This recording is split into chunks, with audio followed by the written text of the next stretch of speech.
work session, and it is 1:02 p.m., Tuesday, March 5th.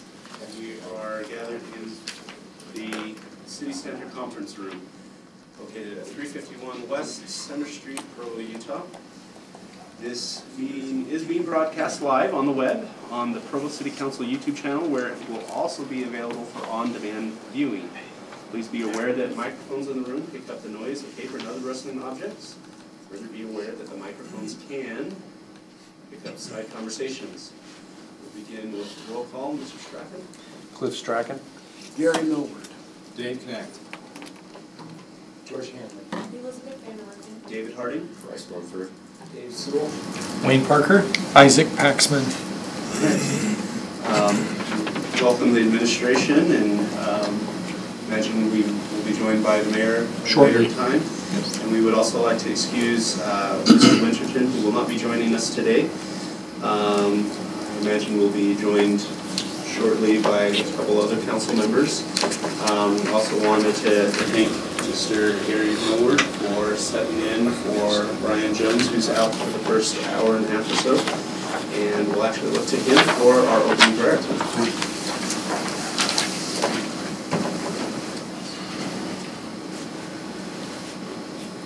Our Father in heaven, we're grateful to be assembled together this day to discuss and consider the business of this city.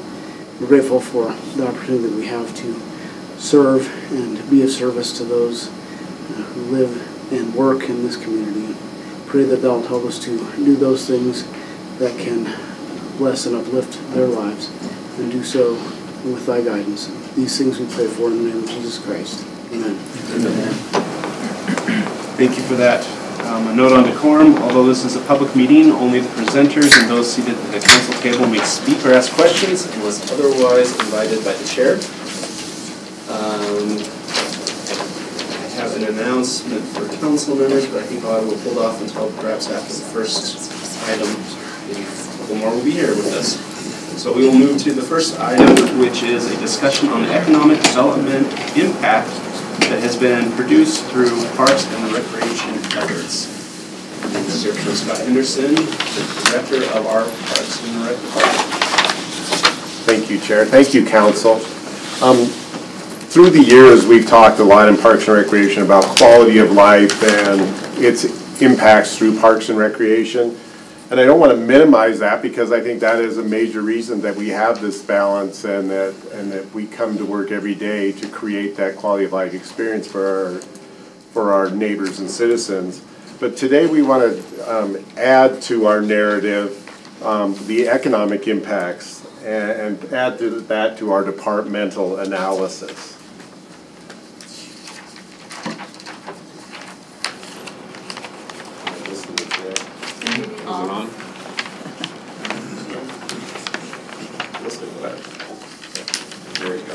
So, start out with a question.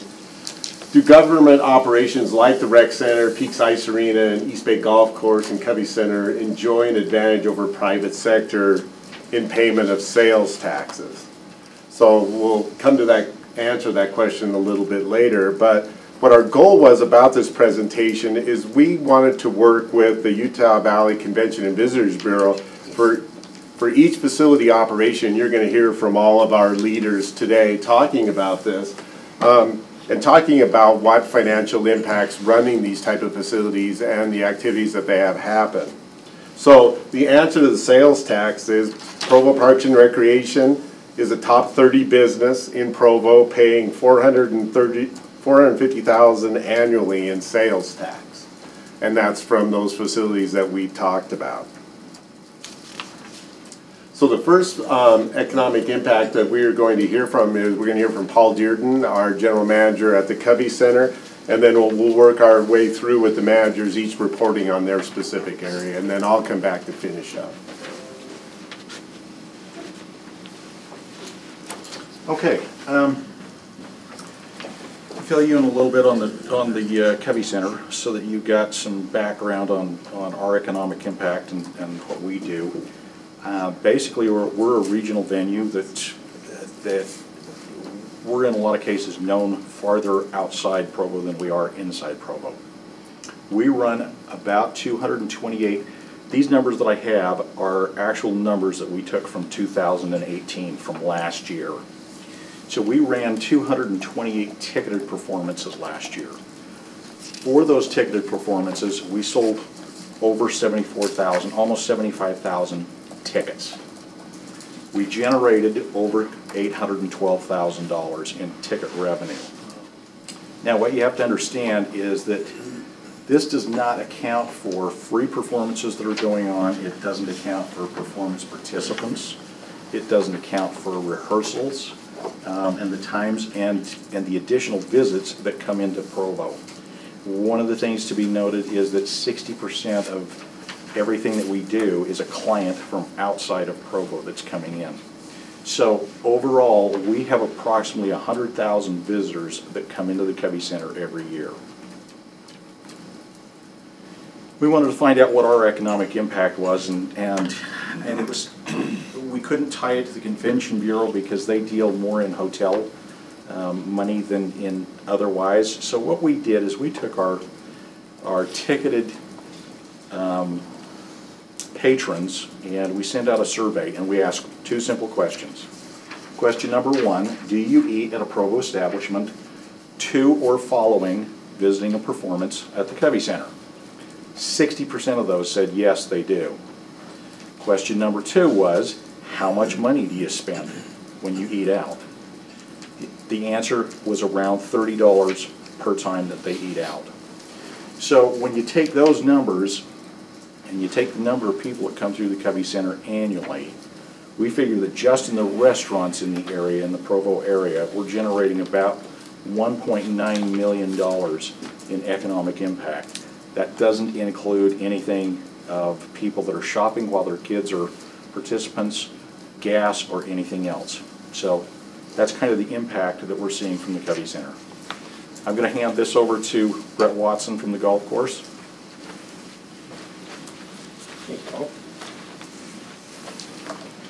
Okay, so as he said, I'm Brett. I'm from the golf course. In 2019, this budget year will be 100% self-sustaining. So that's been a tremendous goal of ours. We're still the highest used golf course in Utah County at just about 70,000 rounds. And over the past 20 years, golf has ranked just behind skiing in Utah in terms of economic impact at nearly $1 billion per year. So we joke that we should probably have play golf in Utah on our license plates rather than ski Utah, because it's close enough. Our Provo Open Tournament, which we hold every June, generates about $100,000 in community spending just for the three-day weekend, or three-day event on one weekend. We talk about business spending and corporate events, which Bryce will get into next. Our corporate sales events, which I've spoke to this group before, Box Marketing is a group that holds their just two-day corporate golf event.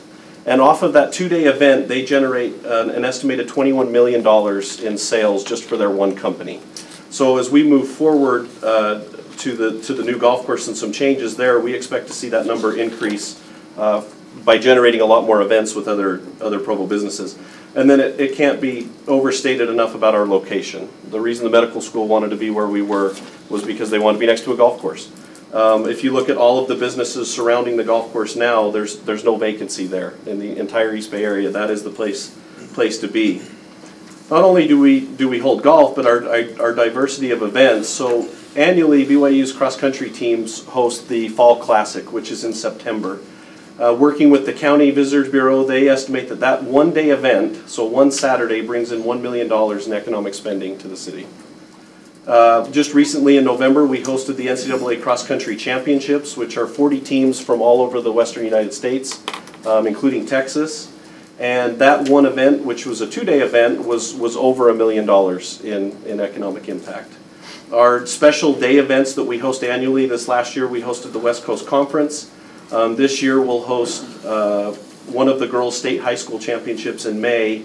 And those events bring in about $500,000 as well. So every time we host one of those tiny little events that seem minuscule, they're bringing in millions of dollars in economic impact. And then lastly, the new golf course in conjunction with the medical school will be a huge economic driver for the city. The changes that we've made and what we're going to do as part of it, as I mentioned, will bring in more businesses. but it will be a destination facility. Right now, I couldn't give you the guess as to how many people travel into Provo to play East Bay, but this will only increase that as the golf course is improved with the new changes. So I'll turn it over to Bryce for the rec center.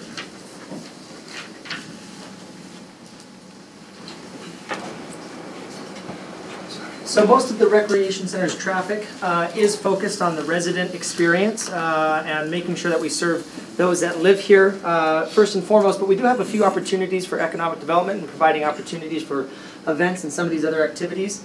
The rec center is still on pace to be about 135% self-sustaining. That is the leading figure in the country for recreation centers. We really enjoy our role in supporting the businesses that are here in Provo, that have chosen for a quality of life to build their business or their tech startup or whatever here. We have 85 current corporate accounts that we get them a discount, we get them additional access or opportunities. That represents about a third of our total membership, or over 9,000 members. And so we're excited for that opportunity we have to contribute to the great business environment we have here in the city.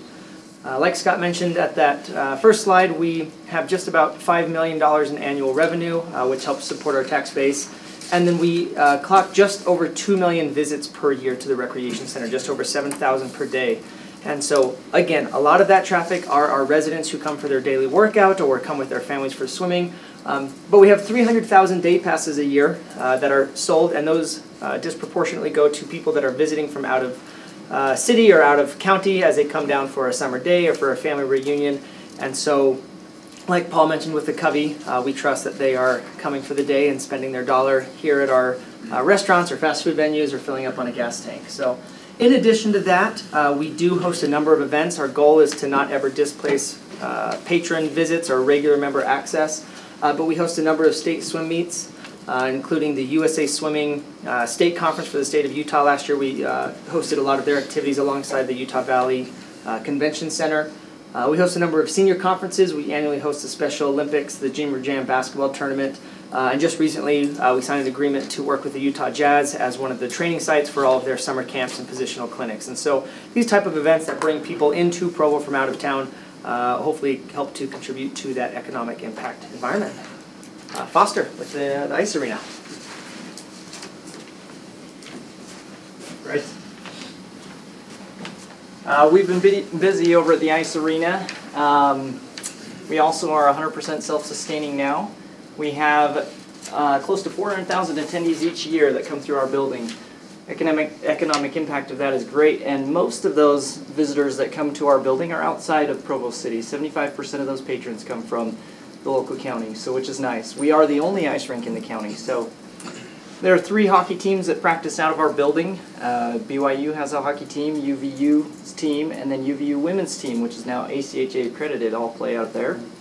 We have 2 county teams that practice and play out of our facility, and then 29 adult league teams, along with our own programming and the Polar Bear program, which is our youth team. Our figure skating program is in the top 15 in the nation as far as attendees and participants. And then our public skate, this is a photo of one of our average public skates, which is about 350 participants.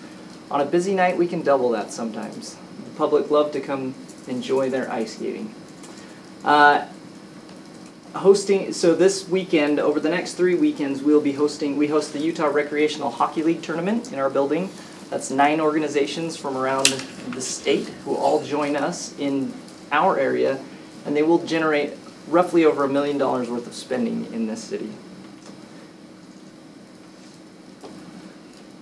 We have not gone without some notice on the national level. We will be hosting in September the National Solo Dance Finals. That's U.S. Figure Skating Solo Dance Series program, and that will be happening during September 4th to 7th of this coming year. We're super excited for that. It has about 450 participants, along with coaches, family members, attendees, and then in speaking with Lee Adams from the Visitor Bureau, that will generate around $860,000 in revenue. In addition, with Salt Lake City being the front runner as far as the city for the Olympics, our Olympic venue has been kept up to date, and we are excited to be able to eventually host that. So that's where we're going over to them. All right, as any realtor will tell you, location is everything when it comes to property values and demand for properties. And that's why Parks and Recreation, over the years, working with the municipal council and administrations, have developed a very strong Parks and Recreation system of facilities and services that we provide. And it's very important that these locations of these facilities are well distributed throughout the community so that all the properties throughout the city can benefit from proximity to one of these facilities. Trail access is very important also to new development. New housing developments are typically valued around access to the regional trail system. Recently, last year, we had over 230,000 individual trips on the Provo River Trail alone, and trends are really increasing in those areas. So those are really areas that are in demand, and it really poises Provo as being a destination for companies to relocate. A few years ago, when Duncan Aviation was contemplating different communities to move to, I remember Scott and I were invited to take some of their one of their officials out on a tour of some of our quality of life facilities, and remember hearing comments that this would be a major from that official, that this would be a major consideration in their determination as to where to relocate. And that really came home to us as past investments that have been made in the Parks and Recreation system and these quality of life facilities really pay off from an economic development standpoint, and that future decisions to invest would be a wise investment as well, that really lead to Provo's strength in having an excellent balance of open space and development opportunities. Now I'll kick it back to Scott. Thanks, Scott.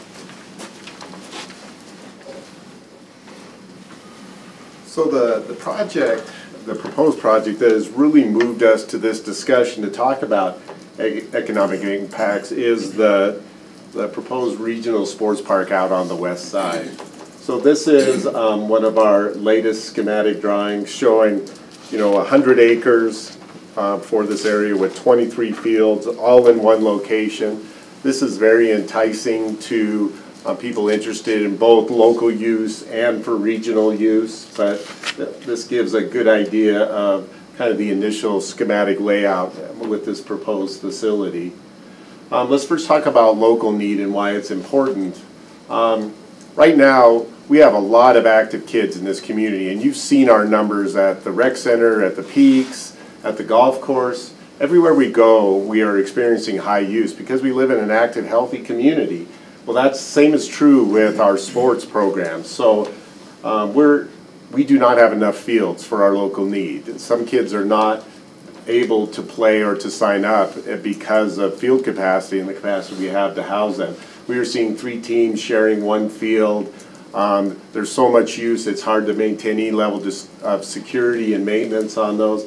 A lot of our kids in this community will finish their youth sports career, their high school career, without ever hosting a tournament in Provo. They'll be on the road their entire career because we don't have adequate fields to host a tournament.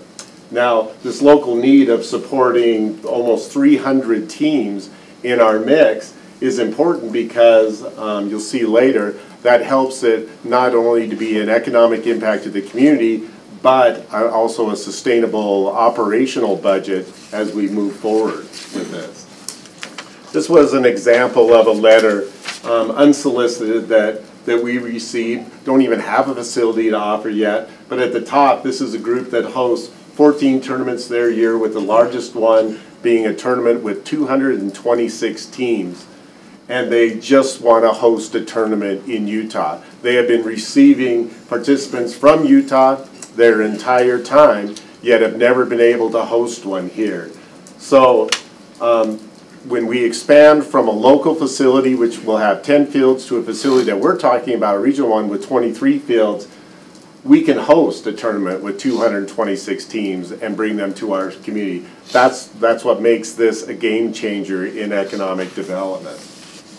So why do these people want to partner with Provo?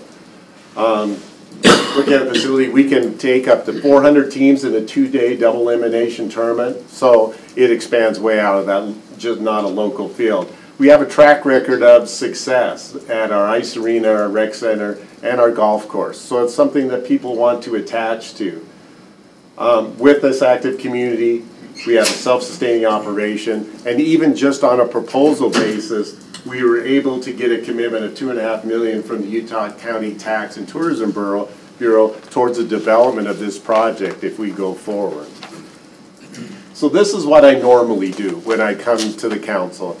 I give you a conservative estimate of what I think we will bring in over a 9-month season, 2 tournaments a month, and then the real reality happens. Then at the rec center, we gave you a conservative estimate that we would bring our $1 million subsidy down to a $500,000 subsidy, and then we're all surprised together when the numbers come in. Well, let's learn our community. Let's know how they react to wonderful facilities. But even at this conservative estimate, we were looking at $11.89 million of spending created by 2 tournaments a month over a 9-month season.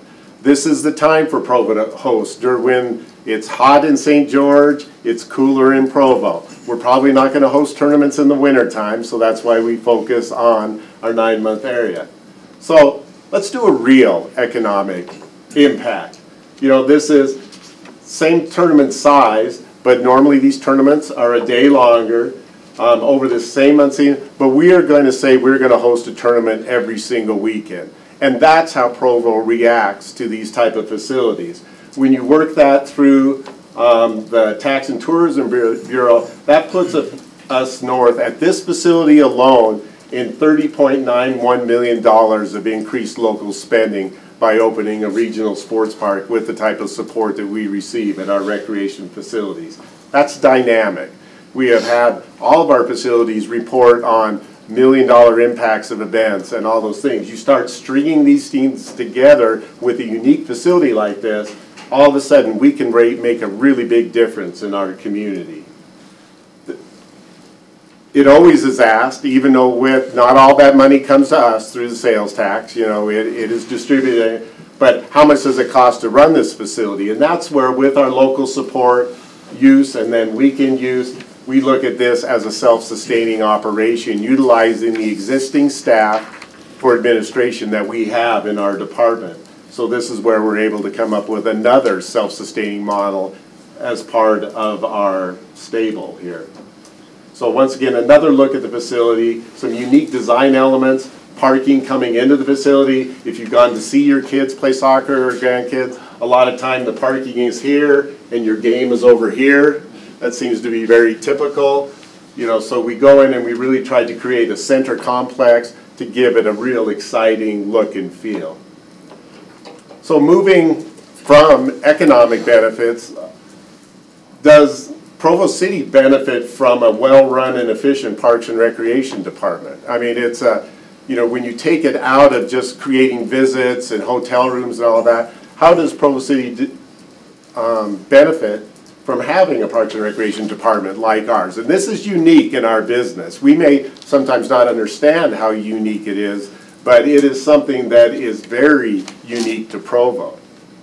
So this is a net effect slide that we have put together based on the history of these facilities. So when we were operating out of the Provo High Rec Center and we operated the Eldred Senior Center in the center, we were approaching about $1 million subsidy before we made the move to the new rec center.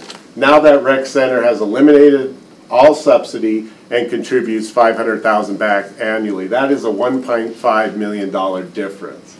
Beeks Ice Arena, since we took it over from private management, which struggled mightily, we were starting at an $800,000 subsidy. As Foster reported, we're now self-sustaining. That is now zero. Covey Center started at $750,000 subsidy, and through Paul's management and high use, we have now brought that down to $325,000 per year. East Bay Golf Course, when we got that back from private management, required a $500,000 subsidy when we first took it on, and now that's zero. So if you're talking about the impact and economic impacts of a Parks and Recreation Department and a good Parks and Recreation Department in your business, Right now, we enjoy $3.2 million in general fund savings to be enjoyed perpetually that we have gotten, that we have turned back to the general fund over the time in this operations. This is a unique perspective on Parks and Recreation, but I felt it was something, and I saw Chairman Harding on social media talk about, normally we talk about quality of life, so this is a different way to look at Parks and Recreation. But it is also a beneficial way to see what investing in some of these facilities can do for our community. So I think it expands to our overall portfolio. So, any questions for myself or the group? First of all, thank you. I think this is a really important angle on understanding what this brings to our community, and I think all of those facilities are first rate, and the services they provide are excellent. So thank you.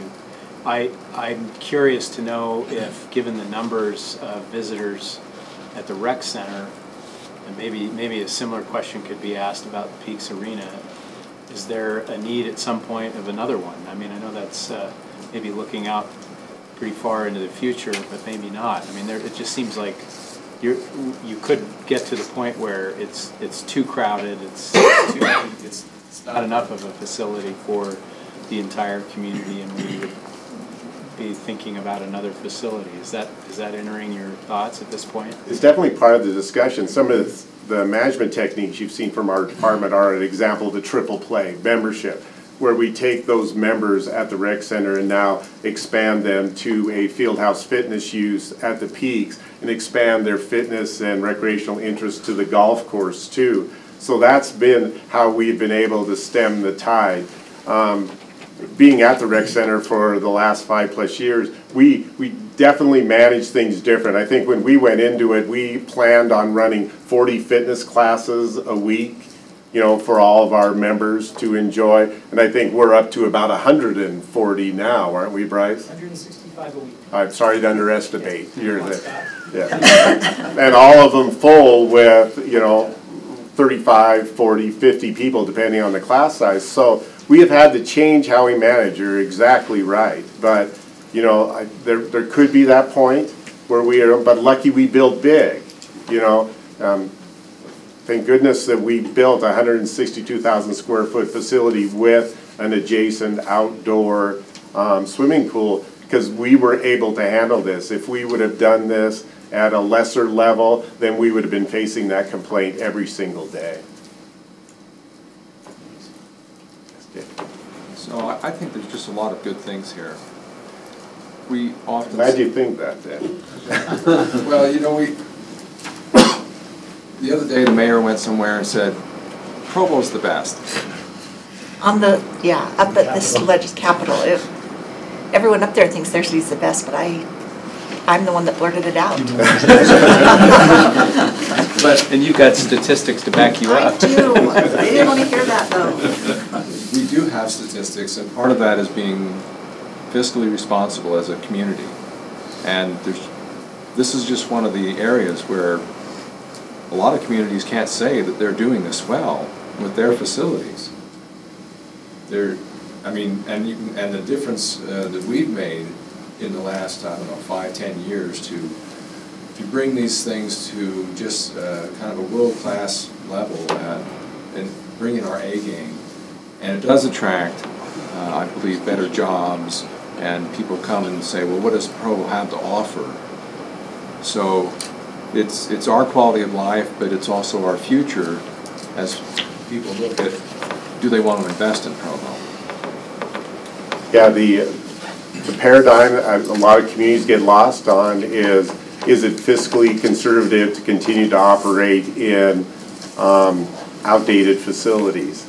And Provo, you know, has invested in Olympic venues and has invested in recreation centers, you know, and our community and citizens get all the credit for this. It's their support and it's their attendance that creates all this.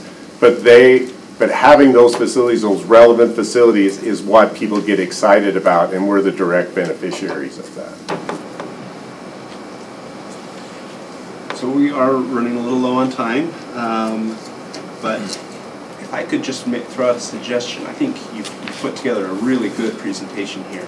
I would love to see some of this information out on social media. If some of this could be brought down to a graphic or two. I know Karen's listening. She's pretty good at that kind of stuff. If you might want to pick her brain on that. But if your team wanted to put together something, maybe the mayor would share it on her blog or whatever. But this is great information, and I think our residents should know beyond the three that are going to watch this video. So, all right, whatever you can do to disseminate this information, I think would be great.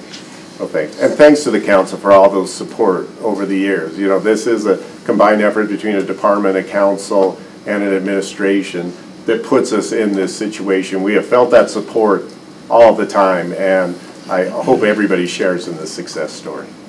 Thank you. Very much. All right, before we move on to our second item, let me welcome the mayor, who has joined us, as well as George Stewart and Kay Van Buren. And wanted to bring to the attention of the councilors that are here, we have a paper copy of the CIP that's in our mailboxes right now for your perusing enjoyment. We will be discussing it in 2 weeks, but that gives you some time, some bedtime reading material if you'd like. Item 2 is a discussion concerning House Bill 324, which proposes raising the minimum age for tobacco purchase and other alternatives available to Provo City. This will be presented by Councilor David Sewell, and we have it budgeted for 10 minutes, so take it away. All right, so as Chair Harding mentioned, House Bill 324 proposes to raise statewide the minimum age for tobacco purchases from 18 to 21. The bill is currently passed the House with a very solid majority and is waiting to go to the Senate. And we just learned in the last few months that cities have the flexibility, if this were to not pass, that cities have the flexibility to raise that minimum age as well. And Lehigh and Cedar Hills became the first 2 cities to do that recently in Utah. This is part of a kind of a nationwide movement called Tobacco 21, which is encouraging states or municipalities to enact ordinances like this. There's 6 states that have done so far. And my understanding is that in all of those states it started with municipalities making that change first. Just a few quick statistics from my research on this. In the United States each year, approximately 480,000 people die from smoking. The difference in life expectancy is over 10 years between someone who smokes and someone who doesn't. And related to the age limit, a couple of statistics in a KSL article I read were really compelling to me, and that is it's estimated that of those who do smoke, approximately 95% of them started when they were under the age of 21. And another statistic that I found very compelling was of those who start smoking when they're under 18, 90% of their supply comes from people they know who are aged 18 to 20. So I believe this House bill, if passed, could have a huge effect in diminishing the supply to our youth, and that significant numbers of them would therefore not get started on smoking, would live much longer and healthier lives. So what we're proposing to do with this resolution is to express support for this House bill, and then in the event that it didn't pass, to consider passing a law at the city level, as Lehigh and Cedar Hills have done. One late-breaking amendment that I wanted to suggest, we just learned yesterday, or at least I just learned yesterday, that an earlier version of this bill, before the one that actually passed the House, there had been an attempt to include some language which would diminish city's ability to regulate tobacco. The Utah League of Cities and Towns fought that and were successful in getting that removed in the final version that was passed. And a representative from the American Heart Association contacted us yesterday, recommended that we make it clear in our resolution that we're supporting the version that the House actually passed and not supporting the earlier efforts to add the restrictions to cities' ability to regulate. And so the proposed amendment is in red there. That language was provided by Mr. Jones yesterday for us on that. Could I suggest that we just read that paragraph, the therefore paragraph? Sure. Okay. Would you be willing to read that out loud for us? Okay. Now therefore be it resolved that we, the members of the Provo City Municipal Council, are in support of the measure to increase the minimum age for tobacco purchase proposed in House Bill 324, second substitute, which was added. And if the Utah State Legislature does not pass this measure, Provo City will consider following Lehigh City and Cedar Hills by adopting a city ordinance to that effect. The next sentence is added since yesterday. The Provo City Municipal Council supports the second substitute because it removes the language preempting relevant local ordinances that was introduced in the first substitute and urges the Utah State Legislature not to include any such language in the final measure. Thank you. Any discussion on this? When do we expect to see it? To see, this will be voted on tonight. Okay. So this is on the agenda tonight. We can discuss it here. We can discuss it later tonight. I guess I could just ask, does anyone want to discuss it at this time? Do we need to make a motion to add that language now, or is that tonight? I'd like to make a motion that we amend the, what do we call it? The implied motion. The implied motion to include the language suggested by Mr. Stewart. Seconded. Did you get Mr. Stewart? Seconded. Okay. Any discussion on that motion? Thank you for that. I was missing that step. Appreciate it. Any discussion? Seeing none, call for a vote. All in favor? Okay, that is unanimous with Mr. What's your excuse? It's interesting that the correspondence that Councilor Sewell shared with me and Brian was that it appears that the tobacco industry or tobacco lobby is going to continue to attack the whole preemption, to attack the city's ability to prevent this by attacking preemption. So getting this passed will be helpful to the state and the cities generally, but that's something we always have to watch for is when the various lobbies try to get the state to limit our ability through preemption or preemptive ordinance. I believe that that letter from the American Heart Association, I could be getting the details wrong, but I think Cedar Hills, in addition to raising their tobacco purchase age to 21, they also basically banned specialty smoke shops. So your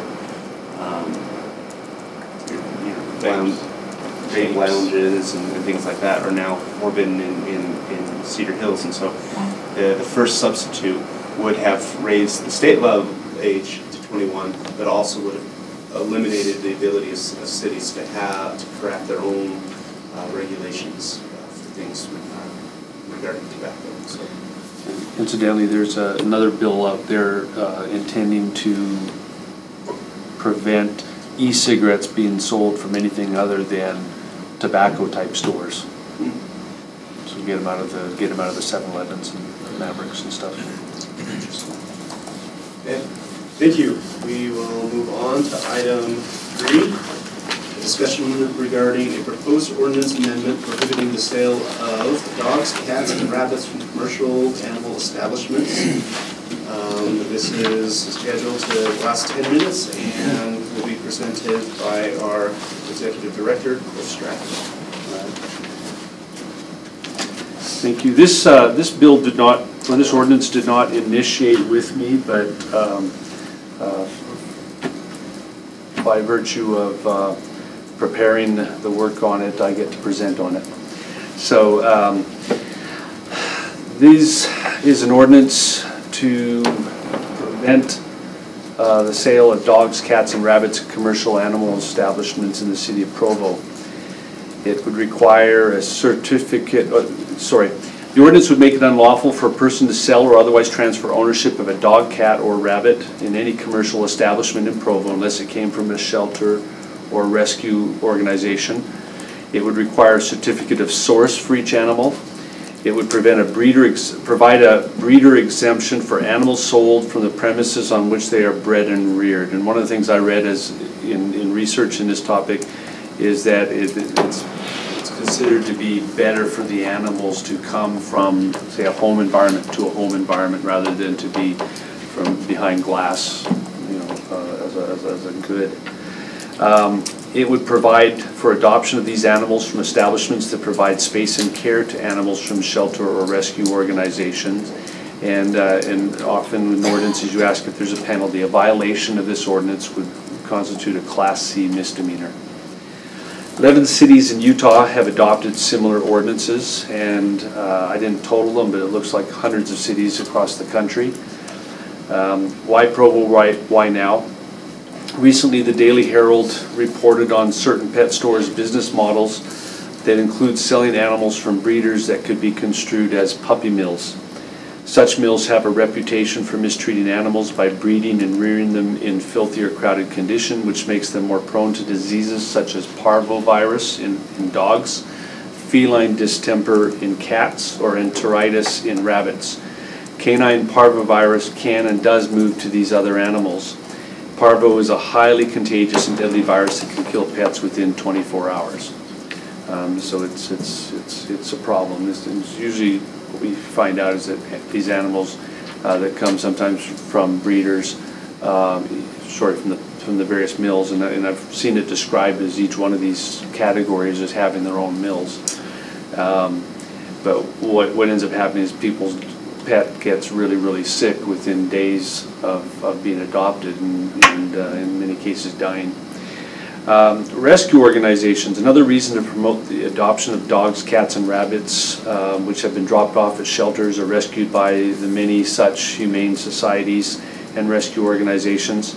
There are many adoptable pets with these organizations, and they're always struggling to get enough adoptive families. This is just an example of what happens in some pet stores.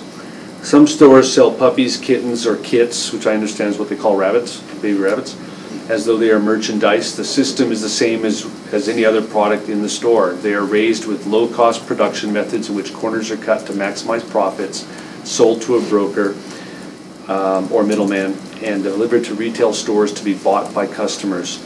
It's not uncommon for a breeder to sell a puppy to a broker for as little as $50 or $75, and the customer shells out hundreds, if not $1,000 for an animal. I did check with some of the local companies that provide or treat animals. The owner of Goo Goo Dogs, which does grooming, he also breeds English Golden Doodles from his home. He told me he thought the ordinance would be good for him because as a breeder he sells directly to the purchaser, not through a middleman.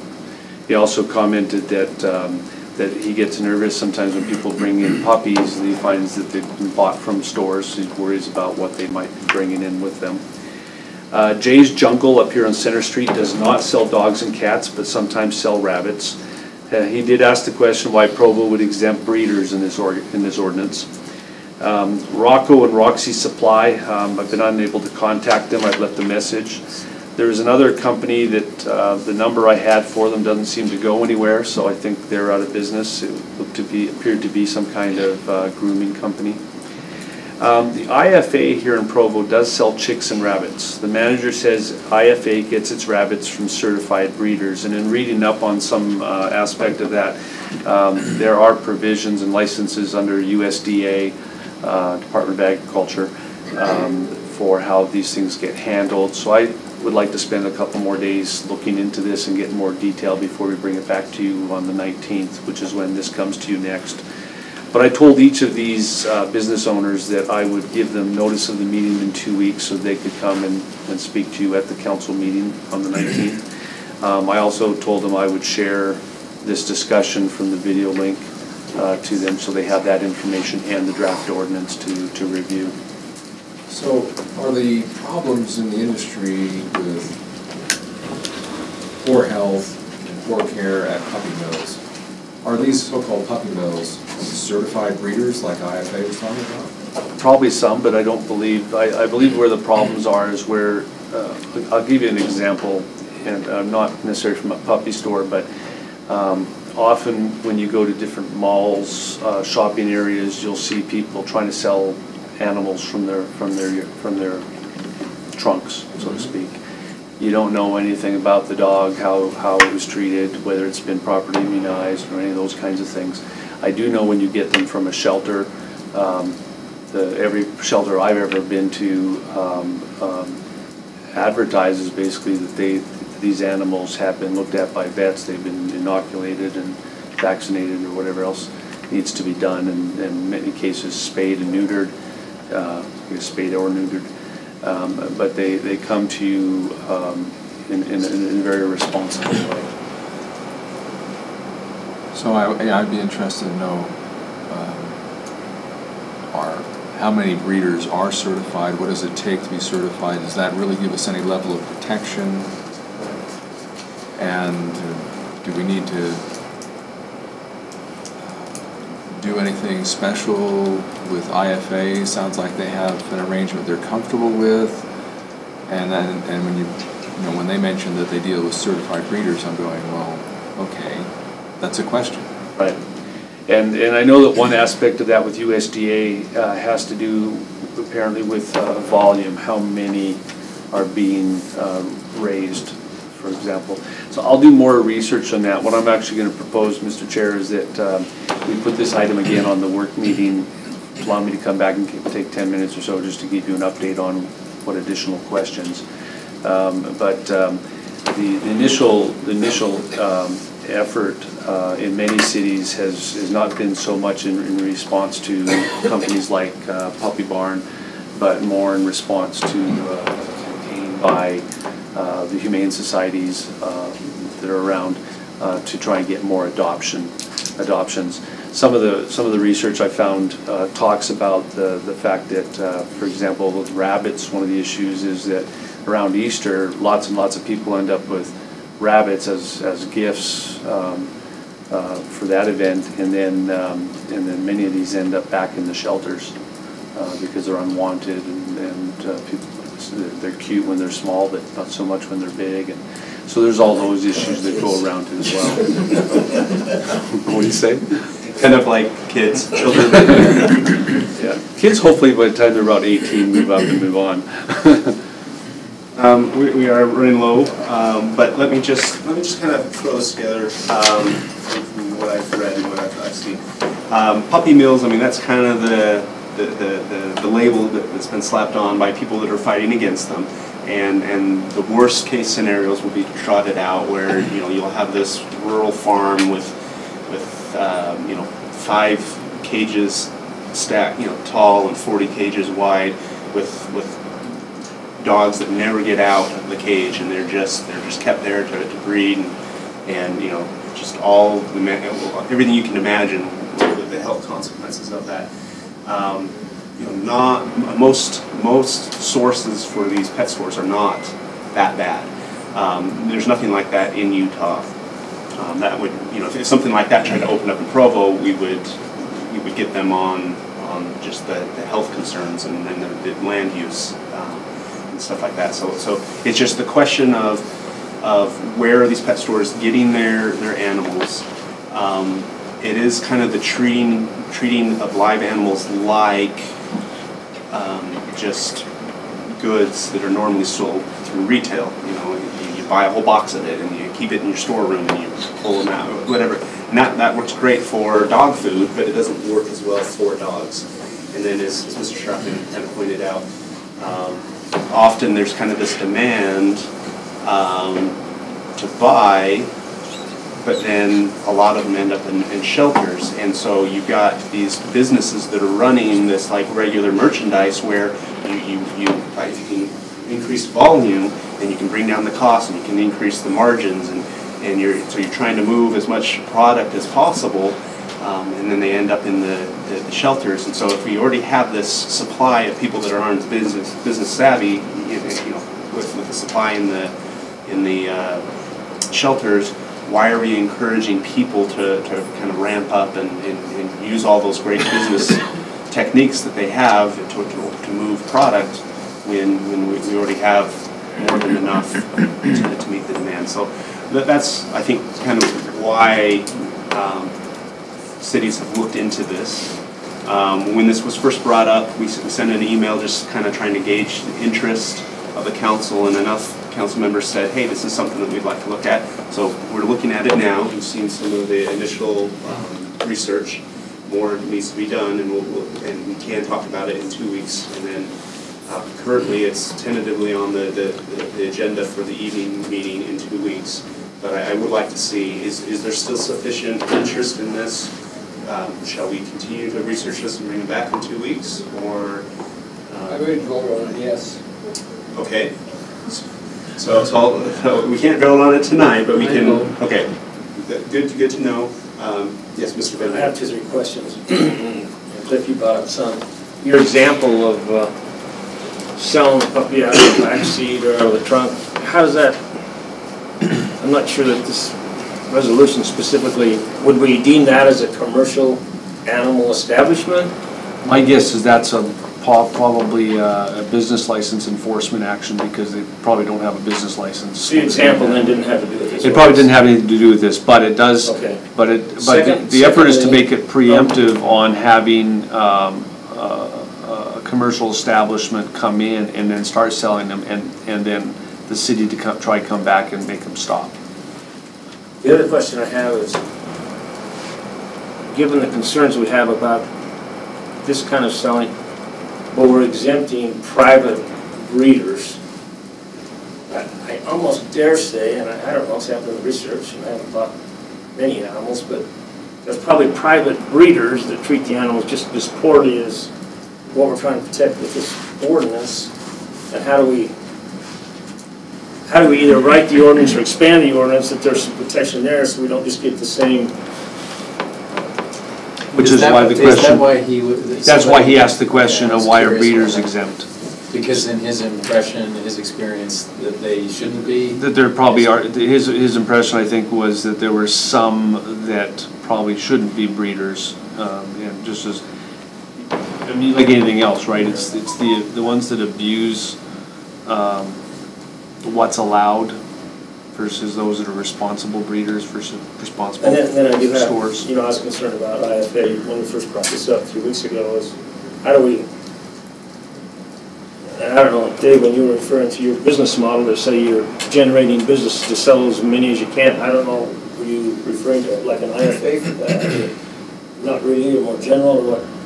No, even an IFA. I mean, obviously they work with vendors who, suppliers, vendors, whatever, they buy from companies that sell product, and those companies are trying to increase their number of sales, so they're going to price their merchandise in such a way that they can maximize profits. And, I mean, they're all sound business practices, but there's a difference, again, if you're talking about bags of dog food versus living animals.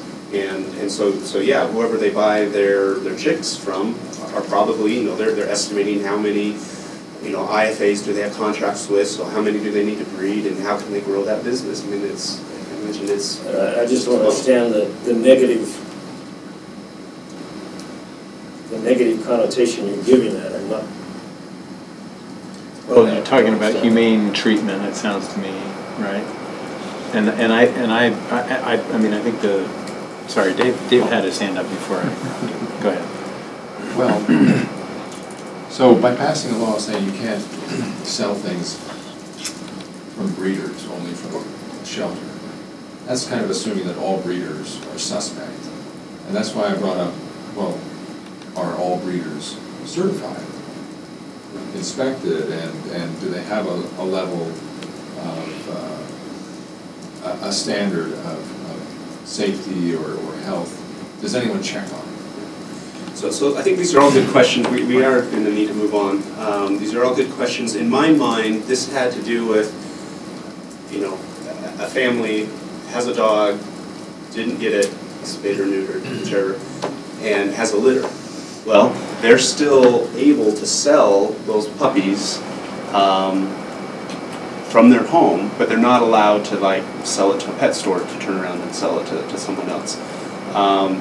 And I believe our land use laws would say that you can have puppies up to a certain age, I think it's 6 months or something, and then at that point, you're not allowed to have 7 dogs or whatever. So, I mean, pretty much we're requiring people to then sell, and so some people will do that. And then other people will breed. So they have their papers for their dog, and they get matched up with someone else, and they, you know, and their dog, their pet, has puppies that they can then sell for, you know, hundreds of dollars or whatever. But it's still, this is their family pet that's in their home, has a litter, and then they go out and sell, which is different, I think, than the problem that we're trying to address, where it becomes more of a commercial operation, the large volume, and the more home to home rather than factory to store to home.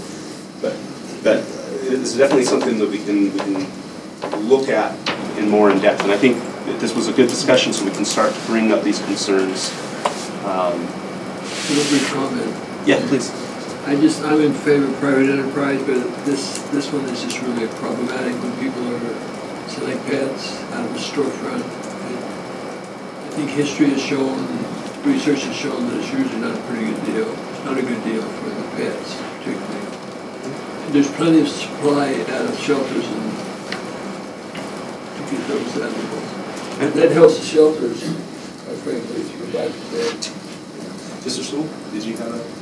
Yeah, just a couple of other angles to this that I would like to see explored as we discuss it. I'm curious if there are other approaches to solving the problem, like taxing is one, you know, like a gas tax kind of thing to discourage the behavior that you're trying to reduce. Disclosure laws maybe. As far as the private breeding, constituent mentioned or suggested having a differential between the licensing fee for an animal that's been neutered and an animal that hasn't. I don't know if we do that in Provo, if there is a differential right now. So that's another idea to make.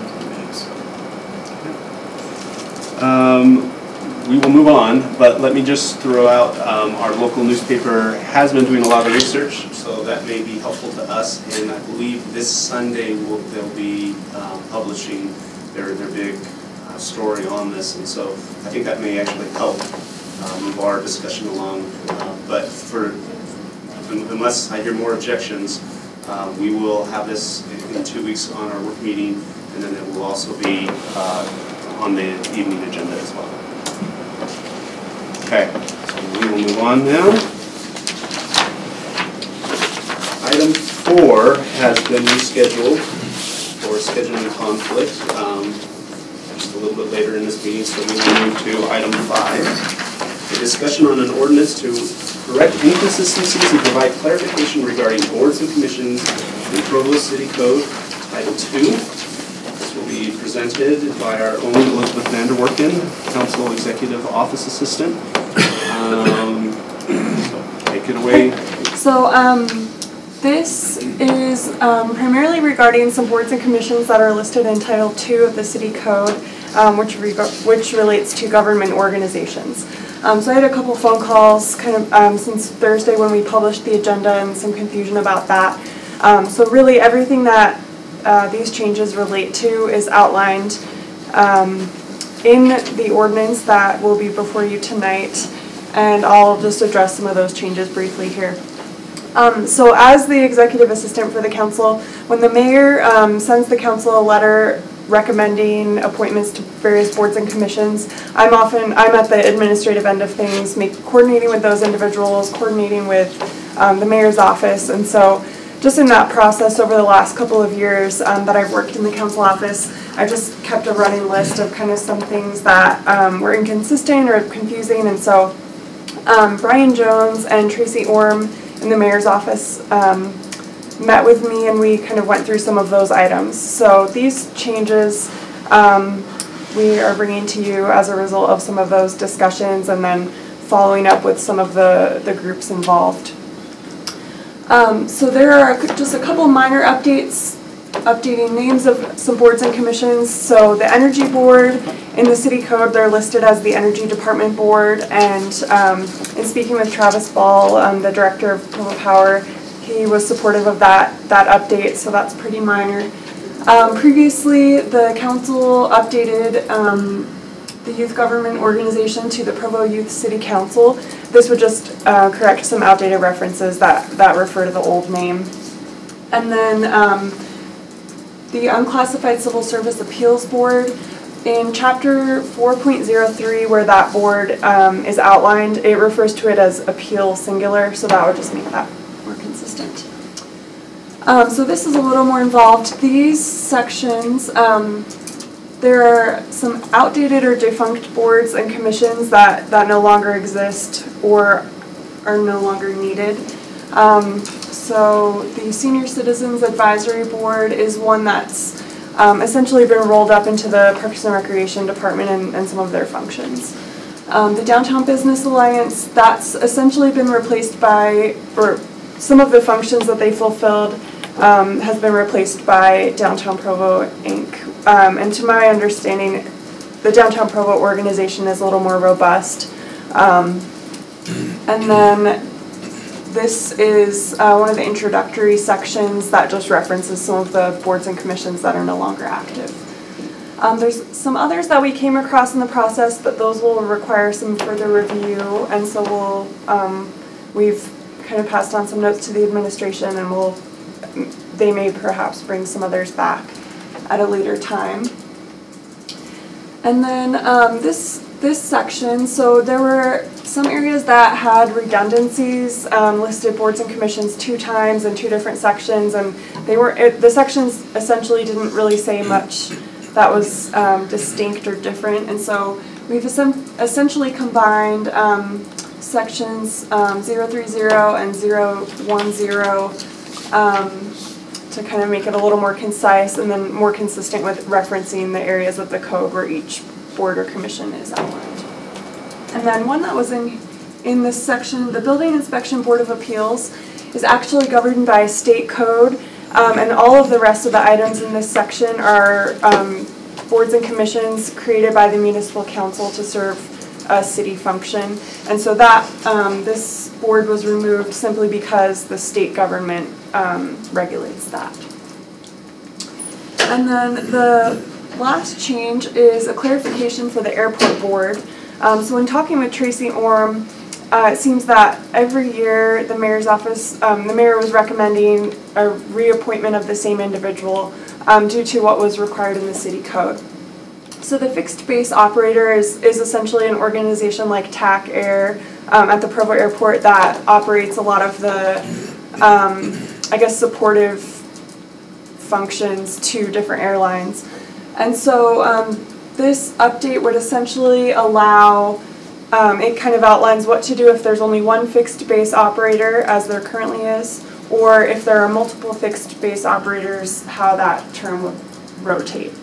So this essentially just provides some clarification and allows that individual to be appointed currently for a 3-year term, since they are the only fixed base operator. So that's essentially kind of an outline of the types of clarifications and corrections. Are there any questions?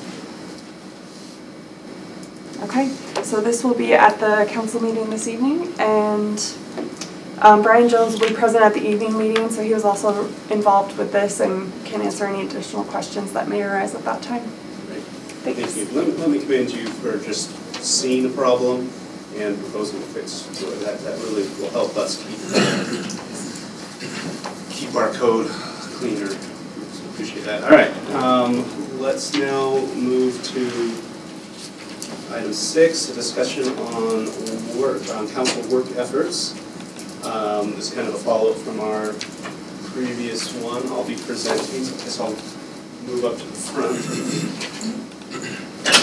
Bryce, if you can bring that up.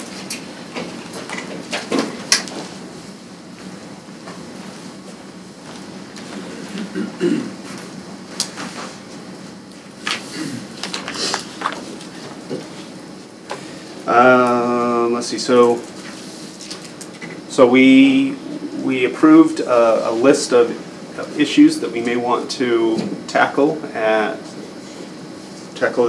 this coming year, and there is a Google Doc. Okay, no problem. A spreadsheet that lists those projects, and I thought it would be a good way to maybe coordinate and see what the status is. It could be accessed by all the council members. And so, can we bring up the spreadsheet?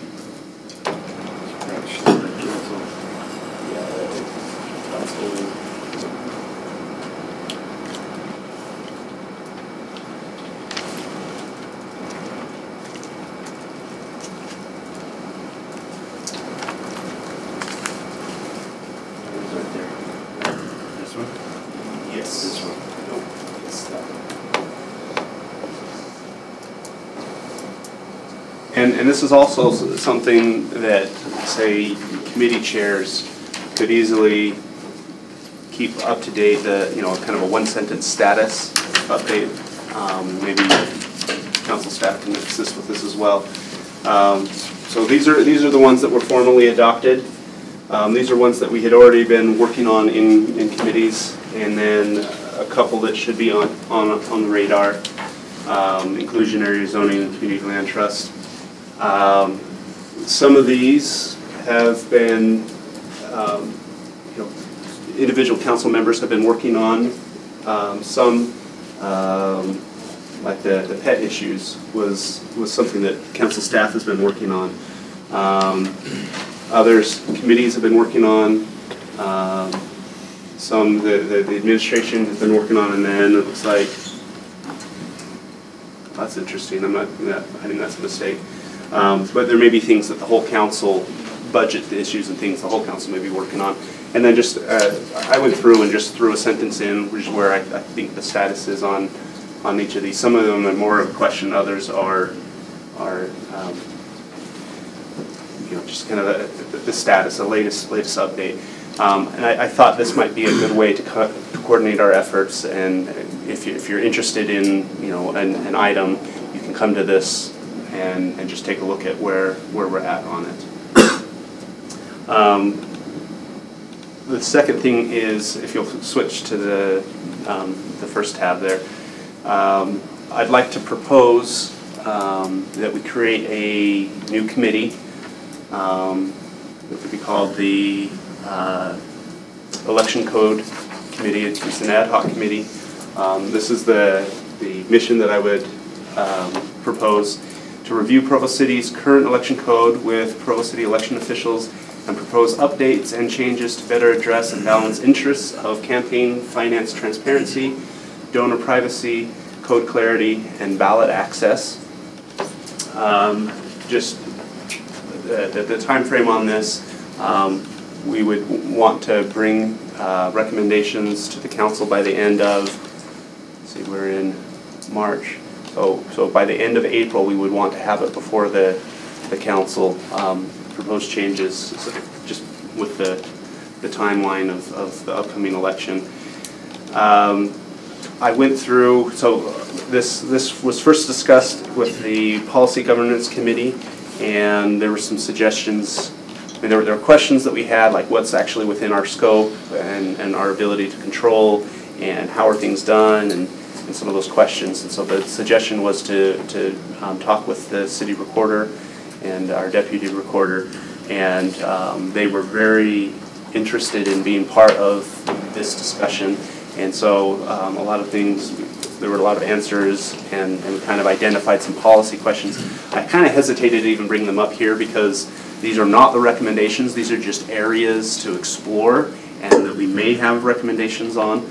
But just as an example, the election code calls, in our election code, that the chapter, the section is called campaign finance disclosure, but then gets into a whole bunch of things that is election related, but not specifically campaign finance disclosure. So one suggestion of our recorder is to just call it election code rather than, and then inside we can talk about some of the other things.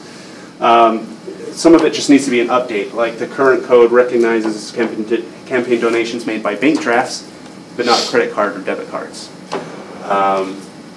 When talking about transparency, the council previously increased the number of reporting periods to 7, trying to increase transparency, but because the $50 limit for donations to remain anonymous is per reporting period, by moving it to 7, we've now allowed every individual to donate up to $350 across the campaign season and still remain anonymous. And so the question is, is that the level of transparency that we want to have?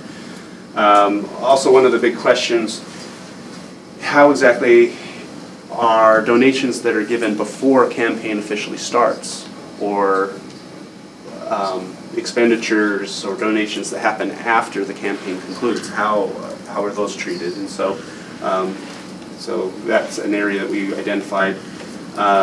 Anyway, some other things as well. I don't want to take too much time, but also don't. Anyway, these are the kind of things that we want to look at as a committee, and then bring forward recommendations if we feel that some policies need to be changed for our election code. Yes, Mr. Shirley. Your interpretation that the $50 was not individuals, but for reporting period was not my interpretation, but that's what the recorder. So the person could do that.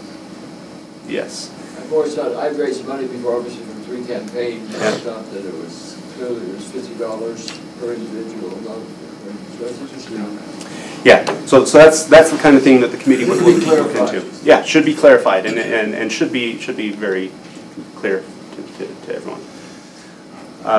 So I'll go ahead and make the motion that we create the ad hoc election code committee. Well, actually, I'm not going to make the motion, but I'm looking for, I guess, some discussion, because I'd like to see. Are there people that would like to participate in this? Just a question on how large you'd like that committee to be and what scope, like citizens, council members, what your ideas on what you're thinking? So I think the committee itself would be up to 3 council members. Would be the committee that votes. The recorder and deputy recorder are very interested and committed to being willing to do this. When this was discussed in leadership, we asked about staff level, and they feel like they're getting closer to the point where of capacity. But Brian Jones will actually lead this, because he's already been involved with it, and so he'll manage that. I don't think there's been any discussion on bringing in public, just members of the public. That seems like a good idea. Okay. I don't know how you would go about determining who those people are or how many, but if you had at least, I don't know, 2 or 3 citizens who had some expertise, I just think it's good for the community to know that this is not a self-interested conversation, but it's actually, because all of these really pertain to public trust. According to the council handbook, you would bring these people in as resources, not as members of the committee. Right. And that could be handled multiple ways. That could be handled like we did with, say, Dapper, where people would come in and just kind of share their experiences, or it could be done where they're invited to multiple meetings and are hearing and are part of the discussion as well. They have the right, the citizens wouldn't be members of the committee, they'd just be people that were invited to participate. Correct. I think that's much better than the finance committee. You had some people that are just so involved and dominate, then you have a question who can vote. So I think it's much better as a committee, it's just a council committee member. Okay. And we could leave that up to the committee. I mean, we could either specify this, or we could leave it to the committee to fill out what makes the most sense going forward. Also, some committees, they'll have a more streamlined committee meeting, and then they'll have a broader committee meeting as well. Hope that's not too urgent. My recommendation would be the committee have outsiders come in as participants, not as members. Okay, yeah. I agree. Agreed. Okay. We've also had committees with just a single council member. We've also had committees, well, we've gone up to 4 before. So let me just ask, is anyone interested in participating on this committee? I'm interested in participating on the committee, and I'm happy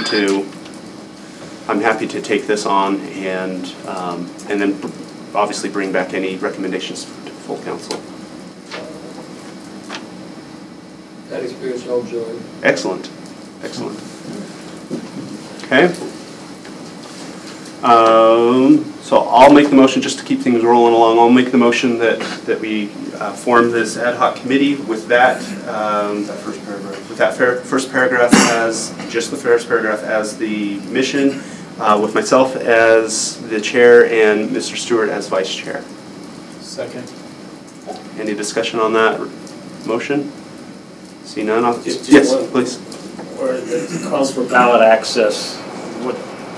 Thank you. And then again, if we can go back to that last page, perfect.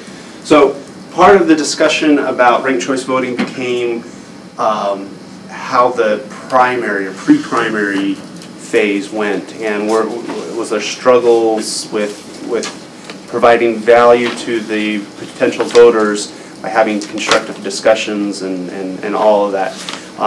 One thing that is done definitely at the national level, there's plenty of people around the nation that would love to see their name on the ballot, and so states, recognizing that, have set fairly high signature requirements in order to get onto the ballot. And so that was something, we don't know if other cities do it, we just wanted to take a look, but would it be beneficial to the public to perhaps have a signature requirement when filing for candidacy? Is that a way to make sure that the conversation is relevant to the majority of voters who want to become educated? And I hope I didn't say that offensively. And we are way over on this, but that's, and again, all of these will just be recommendations that come back on that. Any other discussion? Okay, all in favor on the motion? Okay, and that is unanimous with Mr. Van Buren excused. Thank you. Mr. Winterton excused. Okay, let's move on. David, would you approach Gary to see if he would be willing to serve? It would be nice to have 3 of us. Okay, certainly. We can bring that up next time if necessary. Number 7, discussion on an ordinance amending the zone map classification of approximately 4.99 acres of real property. So this is the one that was continued from, no, I apologize, this is not that one. So this is located at 2450 West, 560 South. And the proposal is to move from A15 to R18. And Javin Weaver, Provo City Planner, is here to present.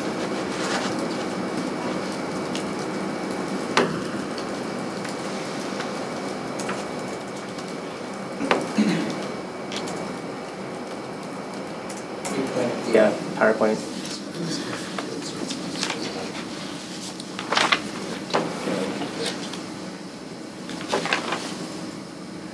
So this is just an 18-lot subdivision that was proposed to city, to the planning department, and the current zoning for it, like you said, is A15, proposing to an R18 zone.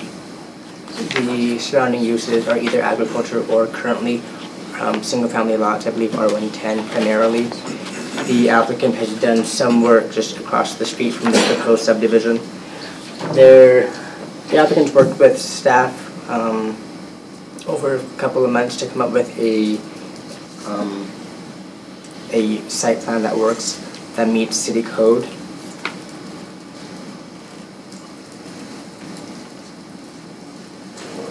I'll show you the location of it. Currently, 2470 West and 560 South are both collector routes. City code doesn't allow for having driveways to be accessed off of collector routes, and so we had to kind of reposition some of the home design on the site itself. So the current zoning for it is A15, as I said. I'd say the surrounding uses are either R18 or R110. The future land use map that was adopted a couple months ago identifies this area as residential. And so and also the general plan map identifies the project location as residential as well. And this is just showing the concept plan for the site layout. What staff worked on with the applicant is between, to access these 3 lots, there's an easement between these 2 lots here to access these 3. So there's no driveways backing out onto these 3, onto the collector road on that side.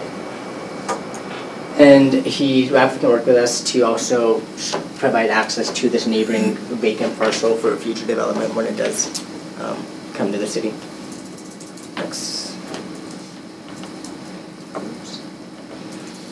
So this is just showing concept of some of the homes in the area. This is just that easement again in the rear of those lots to access the lots that abut the collector road,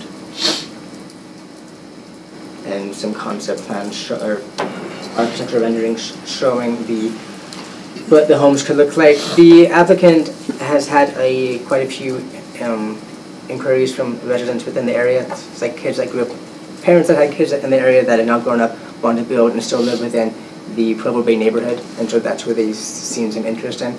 There has been a little bit of neighborhood opposition. I haven't heard anything directly, but just on the height of the residences.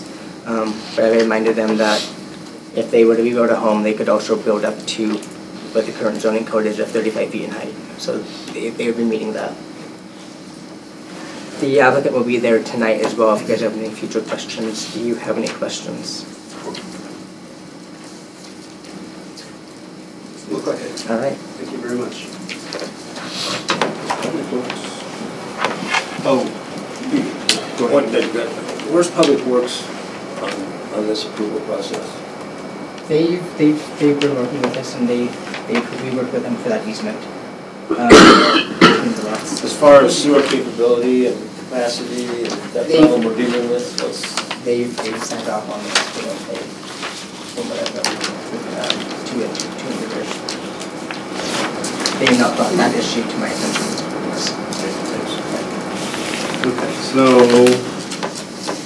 we are behind, so we could use this time to catch up just a little bit, but Mr. Van brings up a really good point that I think worth having a discussion about.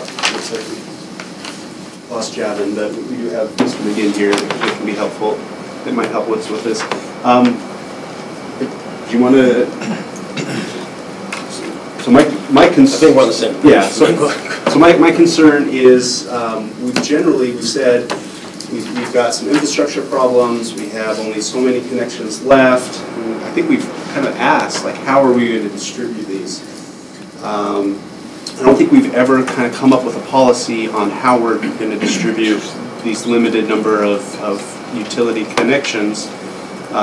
We've looked at Broadview Shores that we've already have a bunch committed, and I don't feel like we ever made the decision, but at least at one point it was communicated to me that Public Works was basically saying, you know, we're not going to approve anything else until some of these projects are complete, so we have more capacity. But since then, you know, we've got like, oh well, this one's just going to split, and we're going to add one more. Okay, well, I guess that makes sense. And then last week or 2 weeks ago, we had one where one lot's being split into 3, and so we're going to add 2. Well, you know, not a big deal.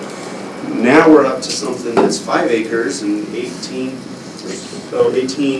homes.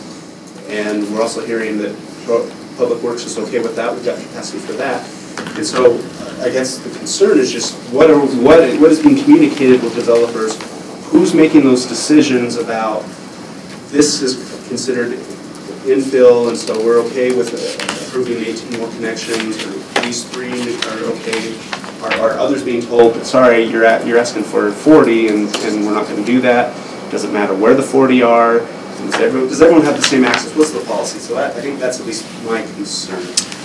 And I mean, yesterday the developer had 250. I said, we're close enough to be able to get in existing, so it's not a problem. But again, it's still talking about overall capacity, and they don't know what to do next. And I don't think Public Works and us are on the same page yet, so they're just, I don't know what they're doing or how they're approving. If they approve it this way, it's a little bit contrary from what our approval's been in the past. And it's not anything wrong, it's just that we're just not giving the same message. I think we have to address that. Wasn't there a map published in the last week or two that showed areas of red, as in nothing in the red area would be approved?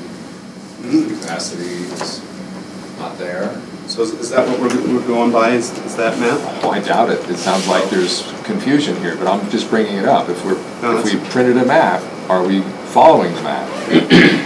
So, kind of putting you on the spot here, but Mr. McGinn, do you have any, in your discussion, both as developers come in as well as your discussion with Public Works, do you kind of know how those decisions are being made, and if we're being consistent in our communication with developers?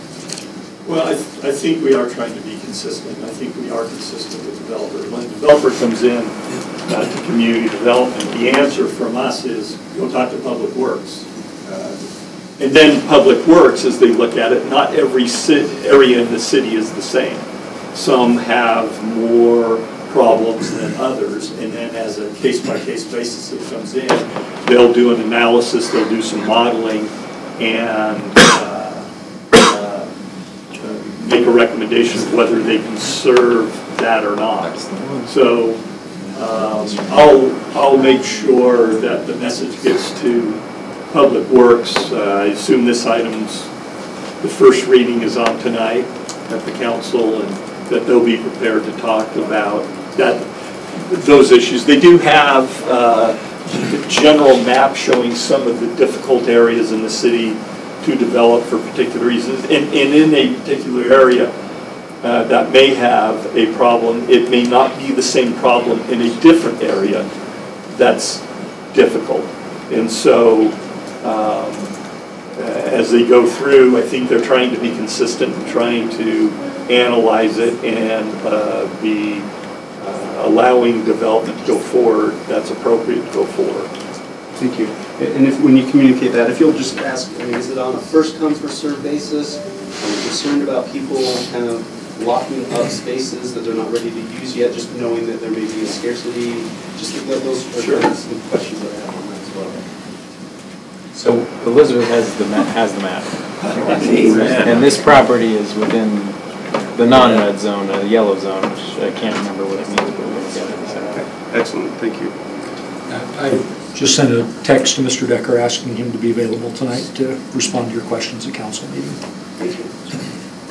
If we did have some kind of, if there is a map that says we just can't do it here yet, right? Then everybody, we know, minor sewer, you guys know, developers know, and we have that map and we show developers.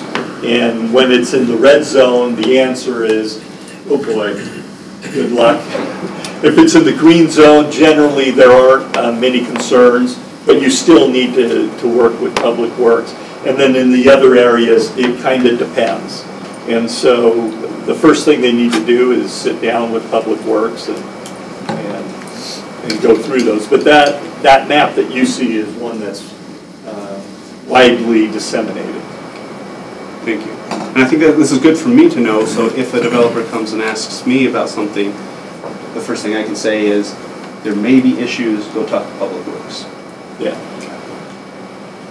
Okay, excellent. Thank you, administration staff, for assisting us with this. We will move on to item back to item 4. Oh, yeah, and Mr. Taylor has joined us. Welcome. Item number 4 is a discussion regarding Provo City parking goals and objectives. This is scheduled for 25 minutes, and it will be presented by Mr. Austin Taylor, our parking and sustainability coordinator.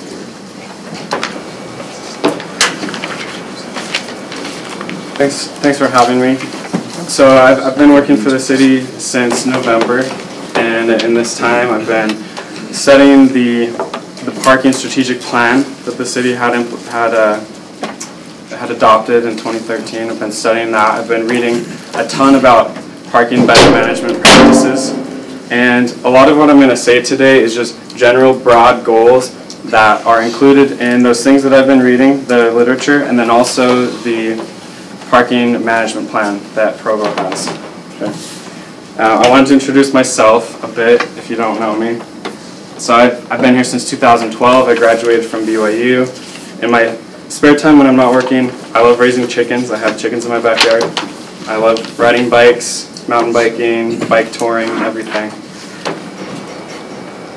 And this is what I sent to you all before about, you asked for some goals, like a 1-year plan, 5-year plan, 10-year plan. And so these are the things that I included. And throughout the presentation today, these are things that I'm going to touch on. Okay. But again, all these things that I'm talking about, these have all been shown to work in other cities. And in our strategic management plan, these are things that are suggested as well. So the first 2 pressing concerns that we hear about from the public a lot is helping people find a spot downtown. There's this perception that there's a shortage. And then on-street parking in Joaquin, which there actually is a problem there. And I'll touch on those 2 things. So first, finding a spot downtown. You'll see that this is from the strategic management plan. They asked a group of participants, they said, what's your biggest problem when you come to park downtown? And you can see that almost 50% of the people said they can't find a space. They're having a hard time finding a space. Does this show videos? If I just click it? Can you click it, please? Okay, so this is a video about the perception that there's not enough parking.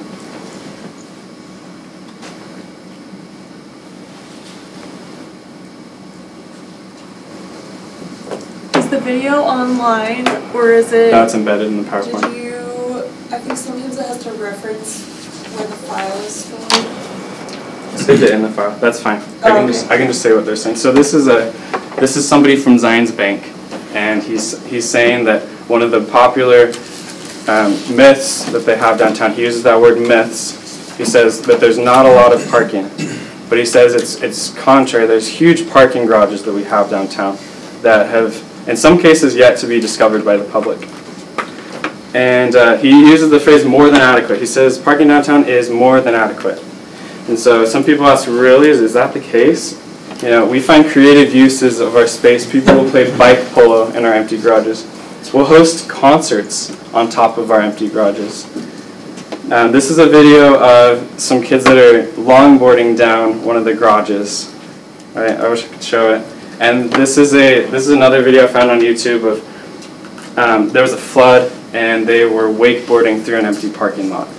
So just the perception that there's not enough parking when you can see all these points to the contrary is just, it's not true. And the strategic management plan itself says that there is not a parking problem downtown. It says there's a perception of one. So they did a study when they came. Everything in green is less than 40% occupied. Usually what you're looking for to maximize your parking assets is about 85 to 90% utilization, so that there's always a spot, but there's not wasted space, okay? So places like Joaquin are getting pretty full. Downtown, not so much. And they did these areas, when they studied them, they came downtown during business hours, during the day. When they went to Joaquin, they studied between 2 a.m. and 5 a.m. when the residents left their cars out overnight. So they came at the peak time periods. Like I said, we can see in downtown area, there's a lot of parking that goes unused. In this whole area, it's only 58% used. So we have more than enough parking. The problem, well, here's to the point also, downtown we've got about 58 acres of parking. It's about a quarter of our land use down there, and a significant cost to both businesses and taxpayers. So how do we get people to find these unused parking spaces? That's the question, and that's the thing that I'm working on right now.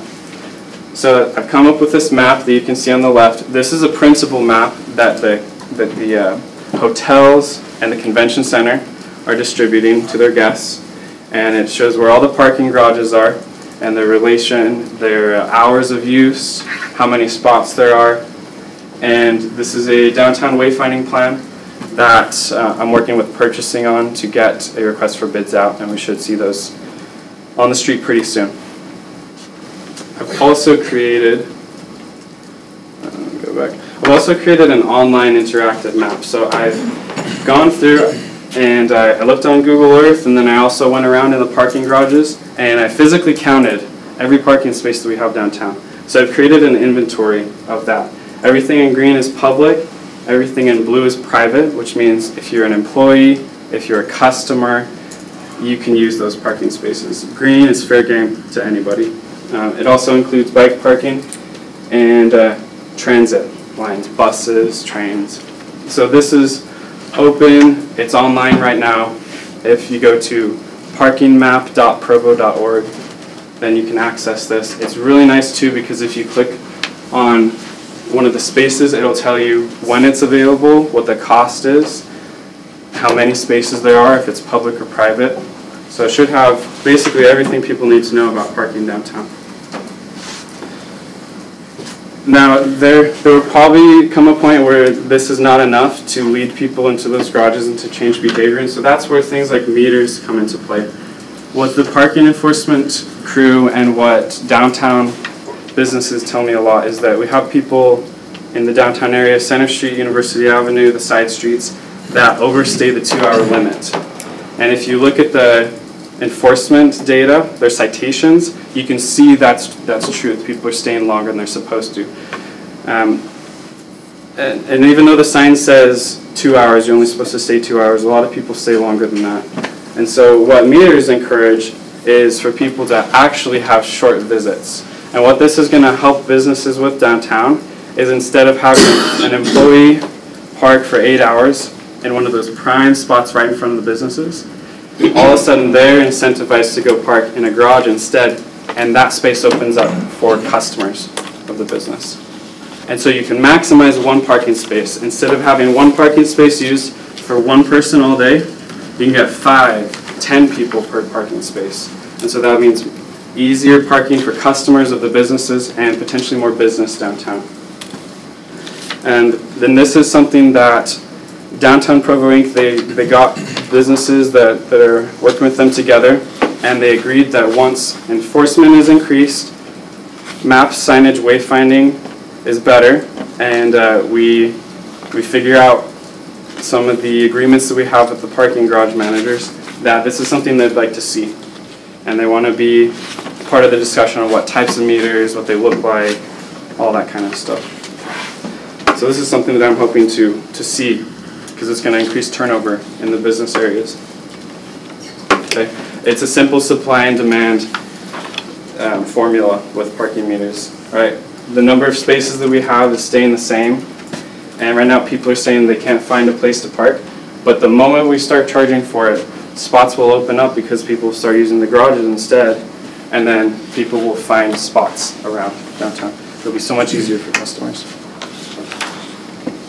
And this is something that we've done in the past too. You can see parking meters all along Center Street, and notice that they're full too. People were still coming.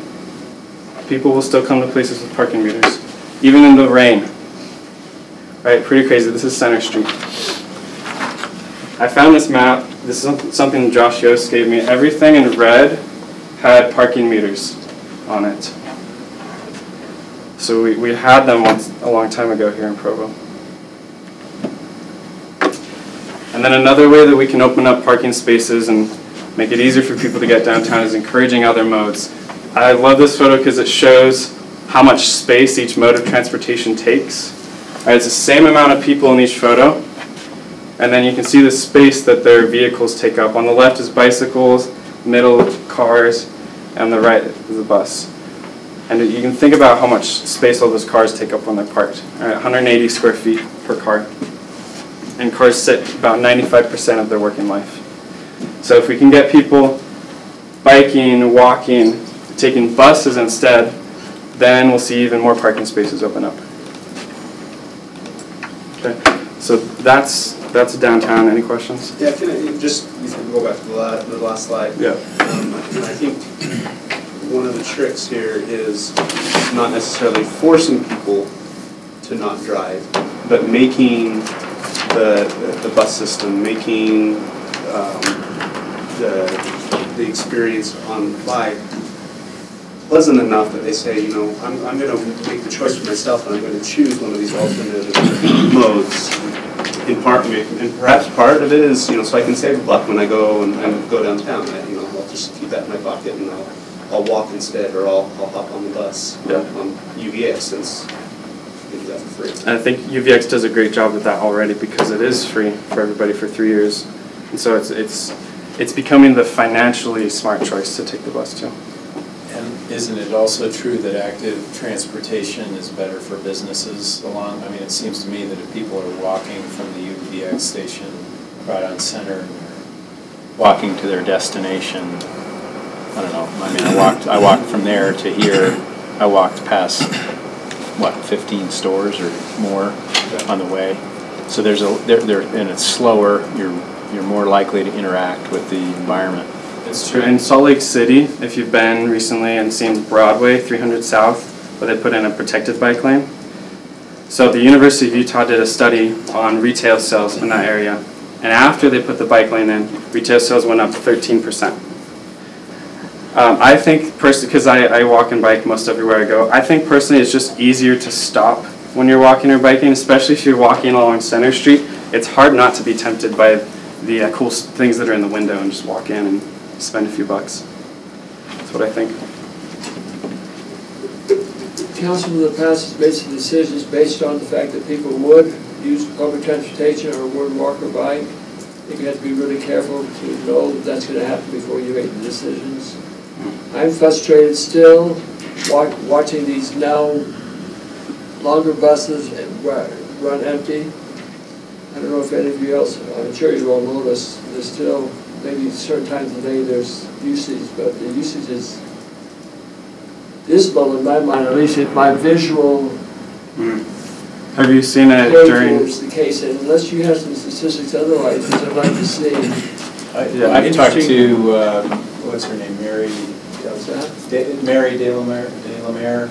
Schaefer. She told me the numbers are 6 times higher than they were. So it's 10,000 per day on average. I have never been. See those. Yeah, I've never been on an empty bus. I've been riding it nonstop since August.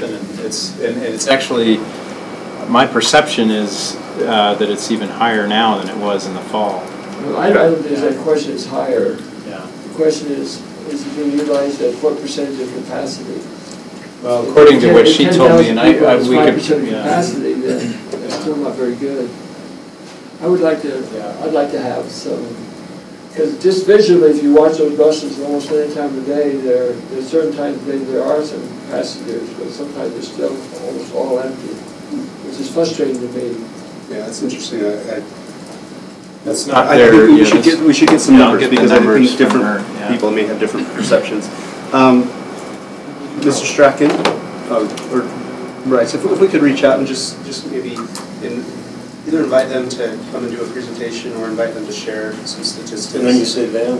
UTA. Who have boardings and who have the... Does somebody audit their number? That's a good question for them. Yeah, they keep track of boardings at least. They announced some of those numbers at that launch that and I can't remember them off the top of my head, but I know they're exceeding their expectations is what. BYU's report when they. The percentage of capacity, they gave us some numbers, but I'm curious, we've increased the capacity, let's double. So are we really filling any more on a percentage of capacity? Yeah, they're saying their ridership compared to what it was before UVX is, what I remember is 6 times higher. But what percentage of capacity are they running? That's the frustrating for me. Those are 6 times more drivers off the road, I think is the way to think about it. Okay, and we don't want to take too much time away from the presentation, but Mr. Kinnick, if you wanted to. Just wanted to point out that 85% of the traffic was students, and so in the morning and in the evening, there's certain times when the students are going to be riding, and the rest of the time there's only 15% that are local people, and so you will see buses in the middle of the day that are very low usage. So let's see if we can get a presentation on and we can ask these questions. Okay, continue on. Thank you. I'll be quick about walking because there's already a committee from the council that's working on this. But the problem is that because there's such high demand for parking in that area, people will go to great lengths to find a spot. They'll park in illegal places like too close to intersections, in front of people's driveways, in front of the crosswalks. And so what we need to do is we need to reduce the demand for parking in that area. And so that's why we're approaching a permit program. What permits do is they regulate the people that can park in that area. So usually it's just residents. And then they add a price to parking on street. And so for years and years, the city has had free on-street parking. Meanwhile, if you look at a parking lot to an apartment complex or a garage, people have to pay per month to use that. And so obviously they're going to take the cheaper choice, which is parking on the street. So we've been undercutting these landlords and making it the easier choice to park on the street. So that's why I'm happy to see a permit program go into place. People might ask, where are the BYU commuters going to park? This is a BYU Y lot that is emptied. I went there on a typical weekday. I think it was a Monday at 11 a.m., which is usually when the most classes are held at BYU. If you go south of campus, those lots are more full, but one like this is fairly empty. And if BYU wanted to, it could easily run a shuttle from the football stadium parking lot up to campus. Students are paying $120 per year to park in these lots. And so with all that money BYU earns, they could easily do that. And at the same time, the city is providing free parking, competing with BYU's $120 a year parking. It's just simple to see why people would choose the on-street parking instead. And then there's this great option people can take instead of parking on campus. They can take the bus instead. There's another resource hidden in plain sight, which is private parking lots with heavy restrictions, like church parking lots, like our library. A lot of these sit empty when the businesses aren't in use. Like if the church isn't happening, it's empty. If the library is closed at nighttime, those spots are empty. And so I'm working with representatives from the church that are in control of Joaquin buildings and with library administration to see what we can do to allow permit residential parking in these areas.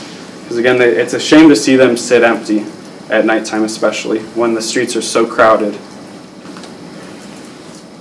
And there's this great new business that started in Provo that allows businesses to lease their parking when not in use. And developments like this maximize our assets so we don't have to build more parking lots and more parking spaces, which we already have a lot of. It just increases the usage of those. I think it's great. And then again, we need to keep encouraging biking, walking, taking transit. These are great additions to the Joaquin neighborhood. There's a UVX stop right in the middle, and there's a bike boulevard that has beautiful intersections like this that make it feel safer to ride your bike in the street.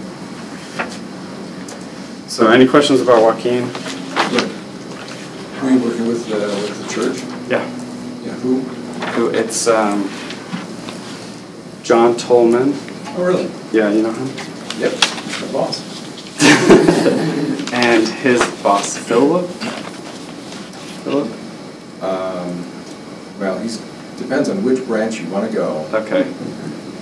John told me that's the right guy to talk to. I don't know. Maybe some other people I should talk to. No, you're going down. If you talk to John, he'll direct you. Okay. Yeah, it's looking promising. We'll see what happens there. Okay. Any other questions about Joaquin? No. Okay. And then part of my job description, right, is sustainability. And some people, when I tell them my title, they're like, "That's so weird. Why is it parking and sustainability?" But these things really go together. When you realize that in Utah about 50% of our air pollution comes from mobile sources, so that's cars, trucks, planes, then you know that making it easier to get around by bike, walking, bus is something that will help with sustainability. And then there's also a financial sustainability point that I'll bring in with this. So right now we focus heavily on driving on cars, and as our population increases, we'll find that cars create congestion more than any other type of transportation. This shows how many people you can transport in a lane per some sort of time period. I don't know. Anyways, it just shows that you can move more people more efficiently by using buses, bikes, walking, trains than you can with single occupancy vehicles especially. So with the growing population, it just makes sense that we want to focus more towards making the other things an option. Right? Again, the space, the land use. Provo is kind of landlocked in a way where we have mountains and a lake, and then we can just build everything in between. Right? We're not gaining any space, but we can gain space by getting people on buses, bikes, trains, walking. Right? And encouraging driving by building large, high-speed roads does cost the government a lot of money when you compare it to the cost of biking, walking, and transit. Right? This is a study that shows the cost, and walking and biking actually saves the government money because of reduced healthcare costs, no pollution, no environmental detrimental effects that we have to mitigate. Right? So it's financially wise option to make it easier for people to bike, walk, take transit. So Austin, I know we've talked over a lot of your time, but we are running short, Yeah. so we can, thank you. And street designs like this will encourage people to get around by foot, biking, walking. This will make our neighborhoods more pleasant. There will be less traffic, less noise, fewer deaths. And it'll come at a less cost to the government because we don't have to expand, purchase more land to build more roads, that kind of stuff. But and these are hidden in plain sight. This is New York City, right? This is a much more friendly place to walk around, and we can do those kind of things here too. Okay, any questions? Thank you very much. Thanks. Very good presentation. All right, we have a break scheduled. We are behind time, but it probably makes sense to still take our 5-minute break if we can. Try to keep it to 5 minutes. It would be very helpful. Thank you.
On with item number 8, which is a discussion on council requests for the fiscal year 2019-2020 budget emphasis. I guess the first question we should have is the council interested in you know, an official communication to the administration that we, you know, vote and officially adopt, just giving them our preferences on areas that we want them to emphasize in the budget, and if so, what would we want to have in that on that list? We talked about this, I want to say it's been a month and a half now, but we just kind of brainstormed and threw a bunch of ideas out, and the ideas that we talked about was police, staffing, safety, public safety, and city facilities, and I didn't, in my notes, I couldn't find like what we were talking exactly about. Just to make sure that our money was well spent and that we were getting quality, that's all on the new building. On the new building. Okay, right, yes. And I think that's something we talked about as kind of one of our issues that we wanted to track, but I'm not certain that where we would ask the administration to like allocate money in order to do that. And this is focused on budget. They're putting together the budget. They have to make it balanced. At the end, we get to look at it or whatever. But I think it might be helpful at the beginning to say, hey, these are things that we're really thinking about. So we'd like to see these kind of things emphasized in the budget as you put it together. We talked about parking, perhaps another license plate reader. It seems that perhaps the city's going more and more to using the license plate readers in order to enforce parking, possibly even future parking permit programs. There was the thought of zoning enforcement. You know, do we feel, and you know, and I don't think on any of these are we dictating or saying this has to be done. It's just, hey, this is something that we're interested in. Zoning enforcement, I feel like we increased the budget previously. It might be nice to see like what have we gotten for the money. Is more money needed? That's more, this one to me at least was more of a question. And then we had housing audit, but since then I think we've perhaps there's some other ways to approach that. Mr. Connect? Yeah, and we are trying to work with Robert Vernon on that housing audit to see if he can, see what he's able to contribute towards that. But when it comes to zoning enforcement, you know, one of the expenses perhaps that Carrie's working on is hiring a company to do scraping to better get a handle on who's doing Airbnb and where is it, and how many, and that's part of zoning enforcement. So when you say, you know, budgeting money, are we considering that request that she's working on in our zoning enforcement and our budget? Okay. Can I just get a kind of maybe a thumbs up straw poll? I mean, is this something we want to spend some time discussing? I mean, overall, do we feel, and it would be good to hear from the administration. I mean, are we barking up the wrong tree? Will this be received the way that it's intended, which is just, hey, as you put together the budget, this is what we'd like, you know, some areas we'd like you to look at? Yes. Okay. Council, is this something that we want to, do we feel like a list would be helpful that we want to send? Absolutely. Yes, yes. So we're making another list, or is this the list? This was the start of the list, but we never voted and said this is what we want it to be. It was just part of a larger discussion. So we're circling back around. We're starting where we left off.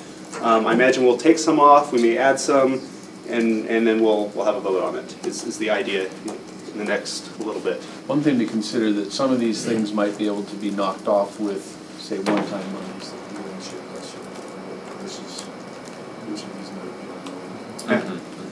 And I think a lot of those details, you know, we would expect the administration to have the details and to be able to work something out. This is just kind of indicating areas of interest that just so they're not surprised later on when we say, oh, well, we'd really like to see this, and now we've got to take something that's already balanced and work things through to try to squeeze out more or whatever. So we just wanted to kind of get that thought up front. So let's maybe just walk through these. Police, staffing, and safety. Is that Is that something, any concerns about that one, I guess? I mean, we have a natural concern there, but we have to rely on the administration to come back and say, this is how we would spend extra money if we had it. Or this is where we would like to request extra money. I mean, we don't know what's the best way to do this, because in the past, you know, we've said, well, gee, do you want to hire more officers, or do you want to up the benefits of the ones you have? Right. Yes. Yes. All of that. Yeah. And again, you'll hear from the chiefs today and other directors as their opportunities come up to share their priorities with you. Again, I think in a lot of ways what this list was designed to do was to say these are kind of top of mind of the City Council. So Mayor, we hope in your development of your budget you'll address these issues. Our intent would be then to come back when the Mayor does bring her budget proposal to you and say, here's how we attempted to address the priorities you established. So again, I think it's probably best if we can kind of think of it that way, that these are high on the council's priority list. You know, how the mayor addresses those and deals with budget constraints and other things will be kind of up to her as she brings her recommended budget to you the first week in May. So again, I think if we see it in those terms, I think it works very well for us. And so if you kind of tell us again, officer, you know, police safety and staffing is important to you, we'll figure out how we address those, and we'll report back to you when we bring the budget as to how we went about addressing those things you identified as priorities. Thank you for describing it that way. I don't know if I did I may not have described it very well, but that's exactly as I see it, and I think, so thank you for that. And I just, from past conversations, I feel like we've covered this pretty well. This, I think, is an area that we're lacking in, but if we leave it at this, then we allow the administration to look, and if they say, you know what, after we got those pepper ball things, we really feel like we're addressing this well, and so they'll focus more on this if this is the greater need, and we'll give them that flexibility. But there is a substantial relationship between the two, because officers that spend 100% of their time running from call to call are likely not always as safe as they could be as if they had more proactive time and more downtime, and so staffing and workload has a direct relationship to safety. It's not exclusive. There are safety issues that are not staffing related and vice versa, but there's a substantial overlap in that Venn diagram. And retention, which I think is related as well. Yep. So the next category, do we really want to spend more money than we've already budgeted? Yeah, I'm thinking that this may have gotten on the list inaccurately, that we were actually looking at this as more of an issue that we wanted to pay attention to, not something that we wanted budgeted towards. So are there any objections if I just cross this off? Okay. Parking LPR, obviously, you know, parking is something that we're addressing this year. It's been a continual issue. I don't know actually how many license plate readers we have in comparison to the number of let's say other vehicles that are out enforcing. Do we feel that parking is something that we'd like the administration to give a little extra effort or a little extra attention to? Yeah, because you know, we're thinking of doing meters downtown on the street, and when you do the walking neighborhood, it would be 8th North would probably get meters. There could be meters there. So besides having enough license plate readers to do the job, because we're increasing the area, will it cost us money to put in meters? I've heard it both ways, that you can pay for meters, or some will supply them maybe for free and get a cut of the money. Yeah, we have a variety of alternatives. I think the short answer is we believe meters do pay for themselves. The question is over what period of time, and it's probably a range of years, not months, that those pay back. And so again, that's all part of the equation as Austin and other folks are working on this question, as to look at what's our best meter alternative, what's the best design, how's the payback work. And will it cost us money up front? Right, but I think in the you know, in whatever analysis we do, even if we install a whole bunch of parking meters, we still need license plates readers to do the enforcement efficiently. And so it's really a question of the ability to enforce efficiently and adequately, and the LPR is a substantial tool in that toolbox. If you can put in meters, but if you don't have the LPR and you can have them up consistently and you have downtime with vehicles and things like that, the meters won't do you any good if you're not enforcing. So I propose that we leave this on the list, and the idea is parking specifically, and then LPR as that fits in. Just, you know, this is, we would like the administration to give a little more emphasis and a little more focus on this as they develop the budget. Any objections to that? Okay. Zoning enforcement. Again, I think I was the one that threw this on, and at least for me, it's not a administration increase their budget. It's more of a how has the previous increase in resources, how well has that been, you know, what did we get for that, and then is more needed. But I don't know. Well, like I brought up, about that. The cost of working with a company to do what's called scraping, to better understand where we have the legal and the illegal Airbnbs, and that has been a topic of discussion, and it's ongoing now as to whether we have one or more choices of vendors, but that will take money. We've had a lot of presentations from the administration, but not one on this one. Not for a long time. Happy to do it. I would certainly be interested in having a presentation on where we are in zoning enforcement, given what we've done dollar-wise and emphasis-wise. Okay, and I believe community development has not come and done their official budget presentation, so that perhaps could be. We could do it as a part of that, or we could come to a separate one. Okay, excellent. That will be very helpful to hear from the administration, the feedback, how we're doing, and what do we need in the way of legislation or money, because as the zoning committee meets, we need some feedback in order to have direction. Okay. Okay. So how do I mean, leave it on the list? And partly I appreciate Wayne being here and hearing the discussion. Again, this is not necessarily like we really feel that this budget needs to be increased, but so much as you know, it's an area we would like some additional focus on because it has changed recently, and we want to know, do we need to make additional changes to it. And then last is the housing audit. And I don't believe we're talking major dollars for this, but it is something that I believe the council wants to tackle this year. I'm trying to remember where the discussion went last time that we were in the housing meeting. I can't remember who was there, but.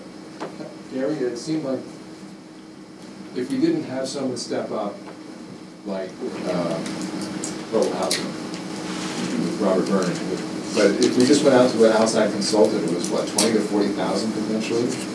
Yes, it would probably be in that ballpark. Also, there is a possibility as we look at it to use BYU and BYU students and to run a project very inexpensively, but using them.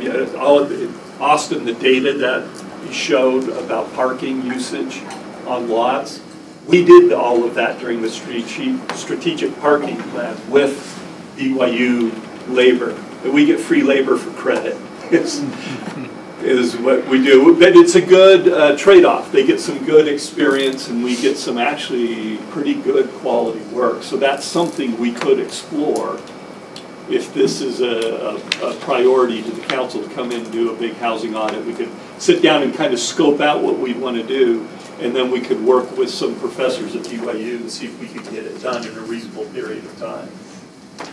Okay. Excellent. So do we feel like that should be on this list? I mean, not asking if it should be done. It definitely needs to be done. Should it be on this list of areas of emphasis for the upcoming budget. It takes money. I would have to know what the return on investment on housing audit is. It's going to tell us something. Unless it did something to change something, I wouldn't be in favor of spending very much money, quite frankly. I mean, So I'm excited about a housing audit, and Gary can give his perception, but I think it would be very helpful for planners and people in the affordable housing market or business. We've talked about... Helpful in what way? Well, for example, we generate numbers saying that Provo has more affordable housing units than any other place in in the county. Which is true. Right. But then, where are they in Provo? And we've had concerns that if we are not careful, we end up with too many in one area, and then there's too many people that need help, and not enough people living in that area to help them. So, affordable housing is just one element of looking at your overall housing picture. If you want to know where you have the most owner-occupants, that's something that's very important, especially in neighborhood plans, and when you're trying to have a balanced and healthy neighborhood. And where are your rentals? And the demographics that are driving the rentals versus the single-family housing. Buddy Rich did a study like that some time ago, 10, 15 right, years ago. Right, and something like that was generated through the university at a reasonable cost. And so Robert Byrne, when we talked to him at Housing Committee, he says, oh yeah, I would like to work with Buddy Richards, I'd like to work with NeighborWorks, you should be working with your department, and utilizing the resources and the talents that are available. So if we can do it together without going out and hiring somebody and saying, oh, please come to Provo and help us figure out where our housing is.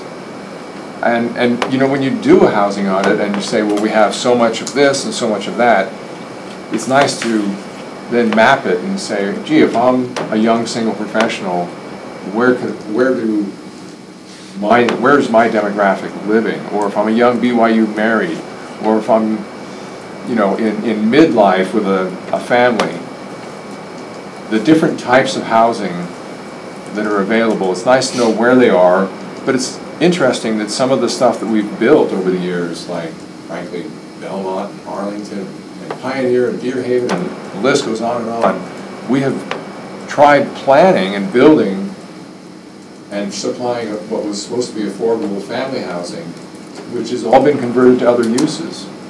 So how a structure is designed is totally different often than how it's being used.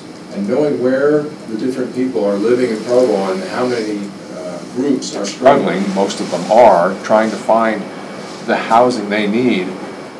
So it's one thing to quantify it, it's also another thing to map it so you can actually see the problems that we're facing, and if we are given a choice of where to build new housing, then we can better see where it's appropriate and needed. The only way you can do that, David, I think I read the law is using census information, I would think. If we would, to try to contact every household in the city, it would be horrendously expensive. So I'm gonna jump in here, try to direct the conversation a little bit. I'm personally, I think what Mr. Kinect just said about how I think it can help us inform some policy decisions. I'm in favor of doing this. I'm going to propose, though, that we take it off this list because we still need to flesh out what is it going to cost, what the scope is, and all of that. And I think for an item of this magnitude, I think an appropriation probably will address this, and this would be one-time money, so I think the appropriation.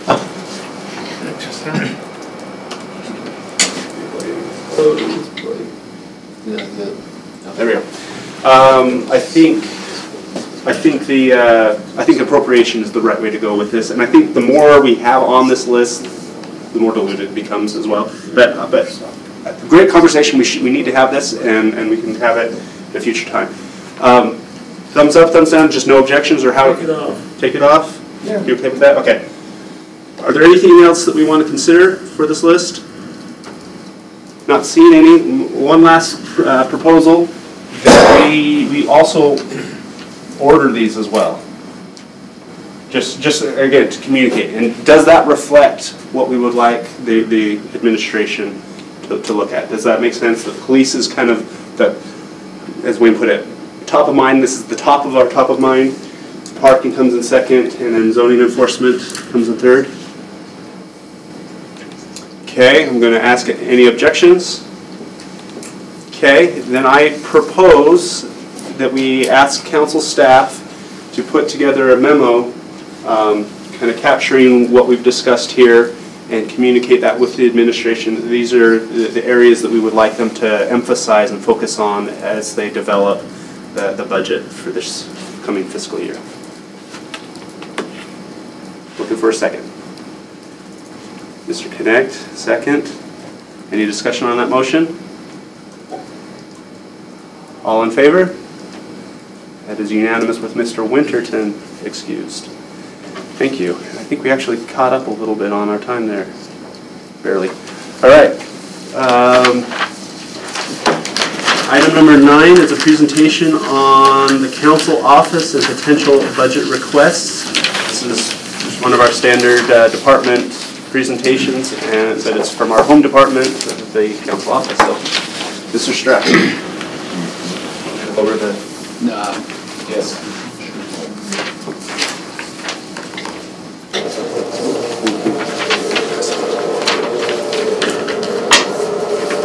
No big colorful PowerPoints for you this year. The council budget doesn't change substantially year to year. Once again, it's estimated, it's expected to be about $1.1 million in total. Because personnel covers about 75% or $830,000 worth of that budget, utilities and overhead take up another 6%, programs and public relations takes another 4%. There really is only about 14% of the council office budget that's discretionary. That totals about $157,000. So we're not talking a lot of money in the context of a $200 million budget, even within our proportion of it. What's our department doing to help the city achieve the goals listed in the general plan implementation section? In that table, I've listed a number of the general plan goals that are there. And I'll note that last year we focused on refocused the neighborhood program by reforming the neighborhood advisory board. Social media continues to be one of our most important communication tools in support of our neighborhoods and our residents. With respect to educating and informing the public and getting feedback from them, we use neighborhood symposiums and neighborhood meetings where city-related issues are discussed and information is shared. And then note that on one of them with respect to education that we do meet with the school district regularly, but we also meet with other boards and groups regularly too. So 1.4.9.6 on the front page, it says, use nonprofit partners to assist in revitalizing Provo neighborhoods as needed in focused efforts to improve curb appeal and neighborhood appearance. That has been happening in the past with Habitat. Right. And there's a variety of different programs that they administer and have worked together with the neighborhoods, whether it's the loans for fixing your house up, or the tool lending library, or maybe doing some paint your heart out, lots of things. And I have heard through someone in the industry that the new director of Habitat no longer wants to pursue any of that, only wants to do their core mission of building homes, and so will not be providing this service at all. And unless we find a new partner, will be something that those services will just not be available anymore. Okay. So I brought this up, I don't know, a week or so ago, and it seemed kind of like news to our RDA staff, but I think it is real, and if that's the case, if we don't have a partner anymore, I'd like to hear if there's a plan or what we're going to do going forward. Yeah, I don't have an answer for that, but one of the areas that we could do more with is trying to get more service projects through our neighborhood program and reach out. Usually it's those projects where some of these organizations like Habitat would get involved, and so I think that's something we could focus on more going forward. So are there any goals, objectives that we feel like we could do if we're given more budget? We feel like we're doing well with the funds that we have. We continue to support the council's work, the neighborhood program, and the youth council. Further down, I note that one of the things we did this year was we restarted the youth council, and they're still getting their feet wet and getting out there. We'd like them to get into more service projects around the community as well. But right now, the coordinator for that is still trying to get some strength in the system, in the organization. As far as important needs being unfunded or underfunded, the only area we've identified for the upcoming year is that we're hearing from the school board staff that we're going to need to start paying for some of the rooms we use for neighborhood meetings. And Karen did an estimate between $700 and $1,400 depending on the number of meetings. And so if we have one ask, it would be to put another $1,000 in the budget for that. In terms of the question of what would happen if there was an economic downturn and how would we come by our recommendations, the first thing we'd do is look at our anticipated costs versus allotments for various services. I will say that year in, year out, we typically return money back to the general fund at the end of the year as part of the surplus, and I think that's a good thing. And part of the reason for that is that the council has in its policies and in the budget an allotment for professional services. And in the 3 years that I've been here, there's been one request by 2 council members to use some of those funds, and so that money tends to sit year to year to year, and that would be a place. Another place we would look at probably is either reduce or discontinue the use of interns in the office if we had to, and then again within the discretionary money, we'd look at things like maybe reducing the number of conferences and training events and some of those expenses. But I feel like we run a pretty lean ship, and there's still room that we could do if we had to. Still money in the budget for NUSA or any of those neighborhood conferences? Currently, yes. Yeah. So currently there's conferences, and we don't always run out of money for those opportunities. But typically, whenever we send someone to a conference, it pulls money from training and from travel. So it's kind of a double whammy, but it's good experience and opportunities for the council members and the staff. Well, in the past, we've sent neighborhood chairs to NUSA. Yes. Are we still contemplating that? We haven't done anything actively with that, and that's something we can revisit with the Neighborhood Advisory Board, where we have discussed it briefly, but we haven't done anything proactively with it. So. I appreciate that presentation, particularly asking like how would we react if we needed to cut 5% from our budget. And I think all of those, agree with all of those things, and just thinking of particularly, our current intern now, I mean, I think we get a lot of value and a lot of benefit from that, and so while that is something that we could cut, it would be painful, and we would lose something from that. So. Right. The biggest resource that we have in our office is staff time, and that's fairly finite, but it's but hopefully we get a lot of that. We think we give you a lot of value, and we hope you feel the same way.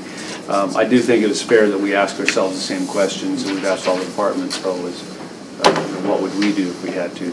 So, and then any other requests, we just, as mentioned, there's none others. We think we're doing pretty well. The fact that we haven't used anybody for outside counsel in 3 years or very little is a compliment to Brian Jones. Thank you. No, I'm serious. You've done a fantastic job with the council.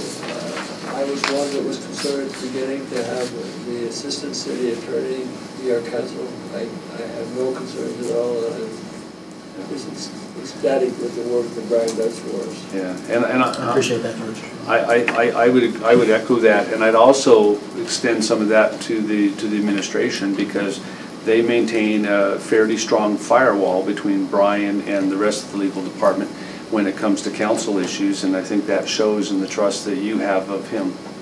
We've had great legal work, help before, but never better than we have right now. Appreciate that. Any other questions? If not, I'll sit down. Thank you. Thank you very much.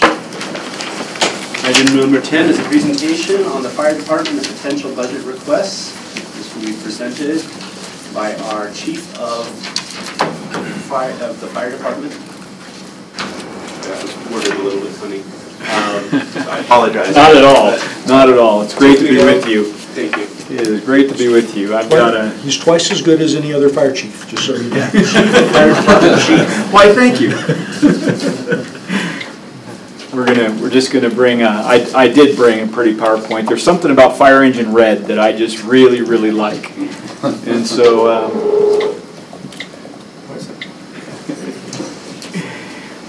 While Bryce is working on that, I would like to I'd like to say a couple things in opening, and that is that it has been a really fun year, and there have been some great partnerships that have allowed the fire department to do some really fun things.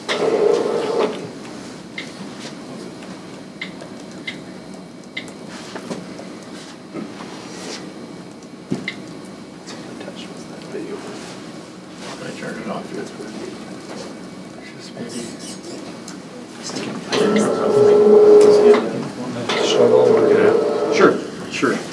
Well, no, that's okay. The projector probably timed out. We might just have to turn it. By the way, Chief, that compliment doesn't mean that you can ask for twice as much as he gets. Don't worry. Right away, I'm not going to ask for any more or any less.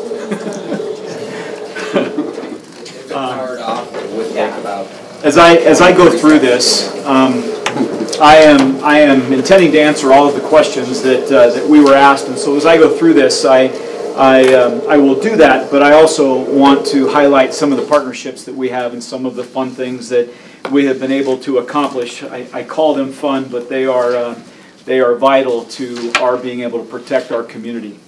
I will say this in starting: the model that Provo runs in fire services is very unique. I have never seen a city that gets the bang for their buck that the city of Provo gets. And the reason I say that is that not only do we provide fire protection, and our staffing is at 4 people per station, and not only do we do that, but we also bill nearly $4 million a year in ambulance service fees. So we are doing both of those services with the staffing that many departments would just do the one service, and that's a wonderful thing. But it's a double-edged sword, and so we're going to talk a little bit about that double-edged sword as we continue to grow as a city. Have we given up on this? Have to give it a second to cool down. So let me talk about the general plan goals for just a second. So the first one is emergency preparedness and the Emergency Operations Center. Again, when we talk about partnerships, the Energy Department had built the beautiful new building that they have, and they had welcomed us as our emergency manager and police and fire. They'd welcomed us into the Energy building to develop an Emergency Operations Center on the 2nd floor. And actually, the Emergency Operations Center is actually designed on both floors, and just about every need we could have in that building is there for an EOC. We've had the opportunity to exercise it a few times. That's one of the asks of the council, is that we exercise it in training. This last year we exercised it a few times in training. Oh, perfect. Thank you. We exercised it a few times in training where we had some education, where we brought people from all over the county in to go through the operation of an emergency operations center and become trained in that. We actually ran a couple of drills in our EOC, and then we actually activated it. It was last in 2018. It was last spring when the runoff was so big, and we were concerned about the amount of water that was coming down the river, that we actually did a limited activation and had a lot of discussion about what it is that we would do. And we have some additional training that is planned. On April 17th, we have an exercise as part of the Great Shakeout that the state does, and actually most of the country does. And that'll take place on April 17th. And basically what we're going to talk about, not only with the members of the city of Provo, but we've got some of our surrounding partners that have been invited and will be coming. And we're going to talk about the actual logistics to evacuating part of this city, a significant part of this city, and getting the other part of this city educated as to how we want them to shelter in place. We're going to talk through that. We always talk about, yeah, we would evacuate, but how we would do that is going to take a tremendous amount of cooperation from many that are outside of this organization. So that is coming up. Chris Blinzinger, our emergency manager, he has been wonderful about putting the EOC together, about putting these drills together and maintaining our training. He also teaches CERT classes. He teaches a spring and a fall CERT class, which he works with Wasatch County and also the City of Orem and that. And then we've been working on the mass notification system, and that is about getting people enrolled, teaching people the importance of that and getting them enrolled and getting that information when it comes out. And by the way, if you didn't get your emergency notification, please try to be home by 10 o'clock tonight because there's a winter storm coming. So, and then wildland interface prevention. One of my single greatest concerns is in the late summer and fall. We saw fire approach our South County, and fortunately we didn't lose a single. We had the single largest as they burned together, the single largest wildfire in the nation, and we didn't lose a single structure.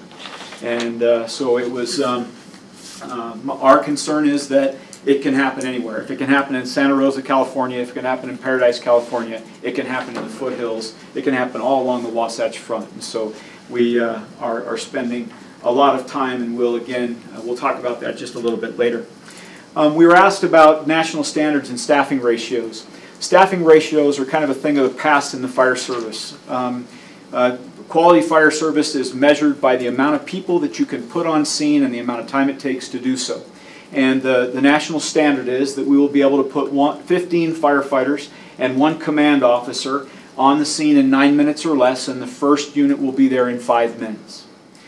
We have 19 people on duty every given day in the Provo Fire Department, and so you can see if we've got to put 16 people on scene, and we run somewhere between 10 and 25 emergency medical calls per day, and we transport about half of those patients. You can see how that could affect our ability to put these kinds of firefighters. We had this, quite frankly, we had this situation with the Los Hermanos fire. We had units that were tied up doing other things, and eventually they broke loose and they got there. So this is how our system is measured, and it really becomes about system reliability. The density of your city, how many calls you run, and how many people you have, so that when you're running duplicate calls, when you're running simultaneous calls, can you put enough firefighters on those calls in order to provide service? And to this point, we have done very well at that. And then we also rely on mutual and automatic aid. We have agreements with Orem. Well, actually, we have an agreement with the entire county, but we do a lot of business with Orem. We do a lot of business with Springville, and it's commonplace now. We have a working structure fire here, or they have one there. We're going to be there, and they're going to be with us. We had at the Los Hermanos fire, we had 2 Orem units, a battalion chief, and a Springville unit we had 14 firefighters come from outside of the city of Provo to help us deal with the Los Hermanos fire. So again, it's about system reliability. The third one is enhanced infrastructure to provide more quality service. First of all, not too many fire chiefs get to stand before you and tell you we're planning to rebuild 40% of our facilities. And we are so grateful that, that we all went through that experience, and as I often tease Wayne, won in a landslide. It wasn't 4 votes, it was 400 votes, comparatively speaking. So we are going to build some new facilities, Station 1 and Station 2, and then we've done some exciting technology projects. We have talked to you in the not too recent or not too distant past about our need for new mobile and portable radios because of the P25 compliance and the changes that are taking place at UCA. We have started that replacement. We have just followed the police department into our mobile dispatch tablets. They are hooked up to the dispatch center. They are in all of our fire engines and trucks, and they have the ability to get a lot of information we didn't have in the past. And so, those are now activated. We began a video conferencing system. One of my concerns when I got here is getting too many resources in one place to do anything, whether it be training or whether it be some sort of an event or whatever. If you have 4 fire resources and you put 3 of them in one place, you have left something very, very significantly uncovered. And so our video conferencing system helps us to provide training, have meetings, keep people in their areas, in their fire stations, while we communicate with them and provide training. PulsePoint is an app that was designed to help community members to know when their skills might be needed to do CPR. It's an app that you can download. If you have any questions about that, I'd love to help you. You can download it, pick Provo Fire, and you can see every call that Provo Fire responds to and the units that are responding and all of that stuff. And then we completely redid the floor of the dispatch center. That was about a $150,000 investment. And the dispatchers, we changed their world. We changed their physical environment has been improved tenfold. And so those are some of the things that we have done with infrastructure. Station locations. We talked about Station 1 and Station 2. I'm sure that many of you remember that the downtown fire station has 2 people on duty at any given time, plus the battalion chief. We do not run a fire resource out of a suppression resource out of Station 1. It's an ambulance, and we are doing some things that I'm not sure they envisioned 10 years ago we'd be doing in Provo, like proposing 14-story buildings and the density that we are seeing, the housing that's coming in downtown. All of those things are going to increase our call volume, are going to reduce our reliability, and we're going to need to be talking about, at some point, an additional fire resource, a staffed fire engine at Station 1 to help assist with the great population of the downtown. Station 6.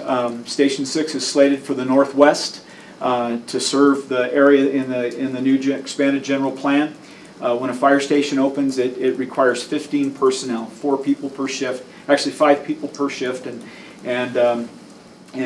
we actually staff the stations with 5, and with vacation and holidays and training and all of that. It takes 15 people to open a station, and then and that would be in the north. That would be in the northwest. As we now know kind of what the city's going to look like, at least we have a fairly good idea of what the city's going to look like at build-out. There may be a day where I'm standing before you telling you that fire station number 4 is not in a very good location. And that if we want to provide services to the southwest and we want to provide services to a very dynamic airport as we see things changing at the airport, and we want to provide services down there, we may need to relocate fire station number 4, and somebody's going to have a really, really cool house with a garage. But that's absolutely something that we may need to do. Facility replacement. So Station 3 and Station 4, Station 5 is our newest station. Station 1 and 2 we're rebuilding. That leaves us Station 3 and 4 to talk about. They're solid structures. They're in the right places, but they are very old. They're 30. The youngest one, I think, is 30 years old, and so So we've got some updating to do. There are also some new standards that have been brought into the fire service. And actually in 2 weeks, I'm going to stand before you and ask you for some the ability to use some revenue that we made in the wildland program to really make some big progress in a carcinogen reduction program. There is so much study right now, and actually several members of the council have asked me about this, but there are so many studies right now about the cancer rates of firefighters and where those carcinogens are coming from. There's a study out of Boston right now that sent, had the hair on the back of my neck standing up. 44, if you've been in the Boston Fire Department 10 years to being out of the Boston Fire Department for 10 years, there's a 44% chance that you're going to have cancer. That's what the statistics show. So a lot of that has to do with the carcinogens. Again, thank you to the council. We are in the process of doing the diesel emissions system. You gave us about $75,000 a few months ago so that we could do, we could actually put in new diesel emission systems, and they are being installed as we speak. Some changes are being made, and then just cleaning the stations up, just some capital improvements, doing some painting. They've put in new lights in our apparatus bays. Building facilities has been extremely helpful in making these things happen. So those are some of the facilities discussions we may have. One of the most exciting things that's happened in Provo Fire and Rescue is our fleet replacement. In April of 2018, engine 24 was replaced. Ladder 25 in September of 18. We are anxiously awaiting the arrival of engine 22. Ladder 23 has been ordered. It's under construction. It will be here in October 2019. And Heavy Rescue 21, what you used to know as Squad 21, but Heavy Rescue 21 is coming in April of next year. Again, you're going to see finance and the fire department come to you asking you about a lease purchase to finish off these purchases, but you're looking at with these resources and with equipment, you're looking at about a $4.5 million investment. And I will tell you that when this equipment arrives, and it's replacing some pretty old stuff, but when this equipment arrives, I'll put our fleet up against anybody's in the country. They're designing an amazing fleet, and it's going to do exactly what we needed to do for a long time. So thank you to Fleet, to Public Works, and to Nancy Bean and Fleet Services, and it's been a great, it's been a tremendous amount of work. And Chief Hedman, Deputy Chief Hedman, he has spearheaded all of this, and it just couldn't have happened without his expertise and without his drive. We appreciate that. Some of the unfunded, underfunded things that you asked about. If we had more money, what would we do with it? So this is actually a mistake. That should stay Station 5. Station 5, when it was built, I'm not sure how exactly it happened, but around the back of the station, it was not built to take the weight of the fire apparatus, and we've got some significant indentation, and we've got concrete that's breaking away, and we've got a pretty significant capital facilities project that's going to have to happen at Station 5 in order to repair all of that concrete and that entire drive. Public Works, as they looked at it, said they thought it was going to be between $300,000 and $400,000 to actually replace that. And we'd have to come in on 3rd South, come all the way around the fire station and out through the apparatus bay all the way out to 7th East in order to repair that. And we've had Public Works helping us with some estimates on that. A wildland interface prevention. We are going to be looking for an intern to see if we can't get some help with this particular project. Seemingly we're going to have to go door to door, and in some of the most difficult areas. We've made some real cool videos. Channel 17 has been amazing for us, as they have for many departments, and we made some really cool videos, and we're getting them out there. But we're going to hit this really hard.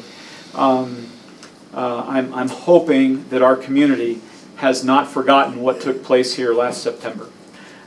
We need to have that conversation, and we need to get people to do the things that have been proven to protect communities and make them fire safe. At some point in the near future, we're going to have to look for land at Station 6. We have looked. We own some land out there. We've talked about some of that, but at some point in the near future, we'll be here to have a conversation about what that looks like, whether we can just designate it, it's ours and we designate it, or we need to look at purchasing it. And again, the carcinogen reduction program.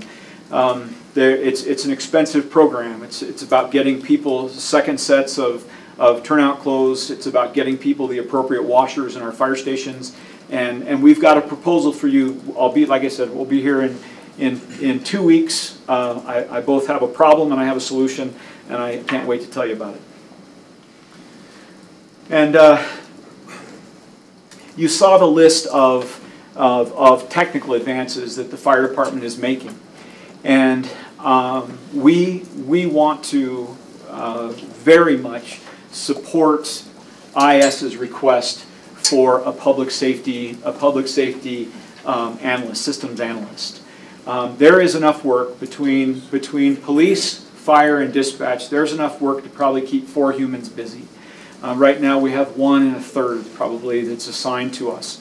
And so I know that Josh Erig made in his presentation, he talked about this, and we are asking that when you look at that you add our support to that request, because there is so much that we've got waiting to get done and so much we could do that would improve just about everything that we do if we could take advantage of the technological advances that exist. They want to help us, but there's just so much that's going on in every department. So, and then the police chief may touch on this in his presentation also, but for those of you who may not be aware, we currently have the director of the dispatch center, if you will, is a police lieutenant. And we have talked for some time about the possibility of moving that police lieutenant back into the police department and actually hiring a professional, not that they haven't done a wonderful job, but hiring a professional dispatch director that has done dispatch, knows dispatch, and that's what they do. Emergency communications is what they do. And so we're working on a plan to bring to you that may involve a personnel request at some point. And then again, capital repair and maintenance. Last year we actually overexpended our capital budget by about $25,000. Fortunately, we had some savings in some other places. So you asked about an economic downturn, a 5% reduction. For the fire department, that means $465,000.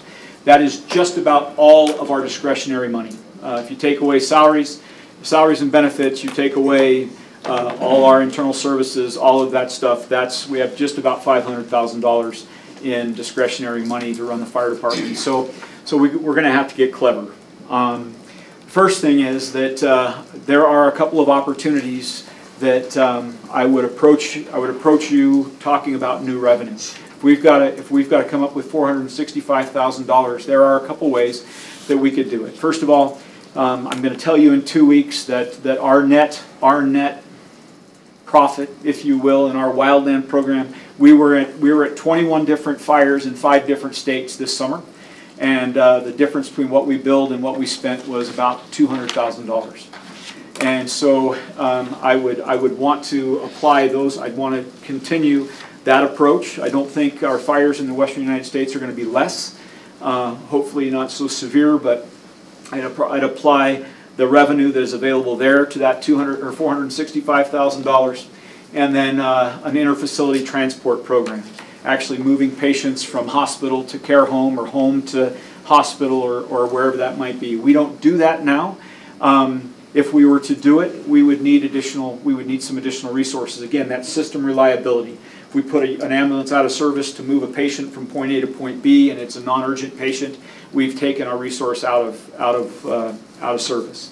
And so we would be talking, depending on how significant the situation would be, maybe bringing on a new resource, using some of our existing resources and designing a program that would have a net profit that would help us to eat into that $465,000. And I've been here before. I too was the chief of a fire department in 2008, 2009. One thing I know about that is that we go in a lot faster than we come out of an economic recession, and whatever we do has to be sustainable. And so we talk about a lot of options. But whatever we do would have to be long-term. This is not a situation where I can stop buying turnouts for my firefighters for a year, or that kind of stuff. We have to look at some changes. My hope would be that we could. My hope would be that we could solve our problem with a couple of revenue opportunities and maybe some other small changes. Chief Hedman suggested me. So he actually didn't. He actually didn't. I just so they have to be sustainable. Are there any questions? Anything that else that you would like me to cover? Please. There's a station in the northwest part of town. Have you noticed with the new high school out there, demand on fire department at all from that? Is that not as much as we thought. Not as much as we thought. We anticipated that we would. It is a little busier, but not as much as we'd anticipated. We thought car accidents would be up significantly. As a matter of fact, they've done a really good job opening that school, because even our fire alarm experience, you open a building that size with that complex of a system, and usually you're there all the time. And they've done a really good job. We worked together to make sure that we weren't going to be running out. We've had just one incident, and that incident was a frozen pipe that when it thawed, it broke and did some damage. But we haven't seen a huge rise from the high school. So with the new downtown facility that we're building, what's going to go in there? Are you going to, do you have it in your budget to put a fire bay or engine in there? So right now, it is designed to take expansion. It's designed, the bay is one bay bigger than we currently have. So there is the room to do that. The room that we've requested has the dorm rooms, it has the living space, it has everything to make that a fully functional fire station. The time in which we come and ask for that will be when our system reliability study says that it's problematic. It is getting to the point. We have some significant peak periods where it's not uncommon on any given day to be out of resources, and you're just trying to get them. The BCs are just trying to coordinate them and get them back and move other agencies into the city. So before we moved community development over where it is now, how many bays and what equipment were you running then? Oh, Chief Hedman, could you? Well, we had 9 bays, and but at the time we used to run 8. There was a time where we had 8 firefighters in that station almost all the time, and that was prior to Station 5 being built. And we ran an engine, a fire engine, 2 ambulances out of there, and sometimes a ladder truck, just depending on the amount of staffing we had for the day. Anything else? Thank you very much. Thank you very much. Very informative. We will now move to our last item, which is the presentation on the police department and potential budget requests. We look to our chief of police, Rich Ferguson, for the presentation.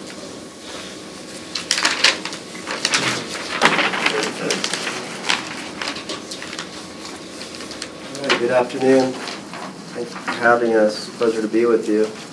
I'm going to wait for this PowerPoint to come up before I begin. You don't like the red? I've got nothing. I can start off by saying that I second what Chief McGill said about IS and about the impact that we give to that department, and so I completely agree with Josh his request, and we use them every day, all day. And so the IS is a great partner for us.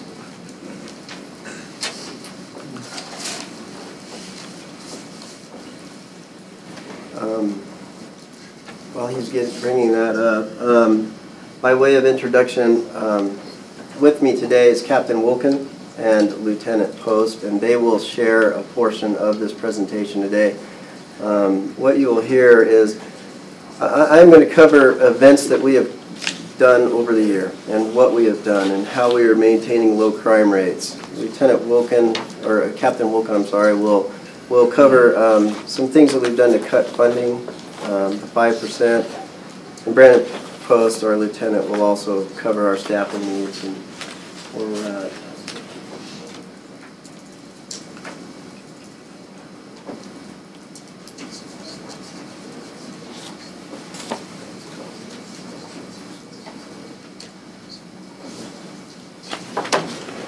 While he's bringing that up, I can also say this, that it was 2 months ago today that Officer Shinners was killed. And 2 months goes by awfully fast, and yet seems to go by awfully slow. Yeah.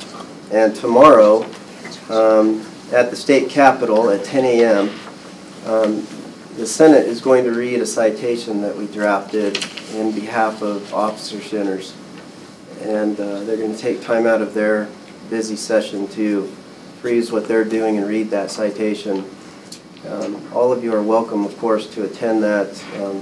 We hope to have a good showing from the police department there. His wife, Kaylin, right now, is over at Provo High for their opening game. Throughout the opening pitch, Provo High against Timpview. And she, along with family members, will be there tomorrow in attendance. So that'll be a very nice tribute.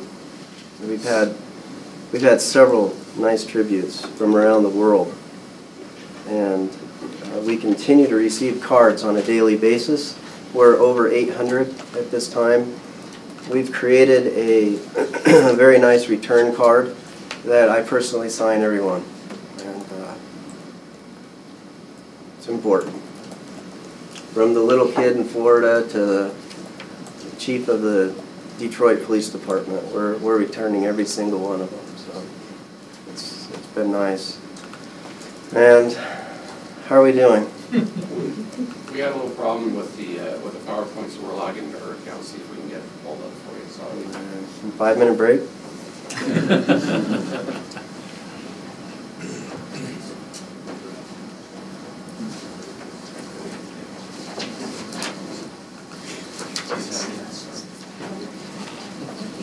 One of the hard copies? Yeah, just let me see that. I'll start. Thank you. You should have a hard copy of our PowerPoint presentation in front of you. We'll go ahead and start for time's sake.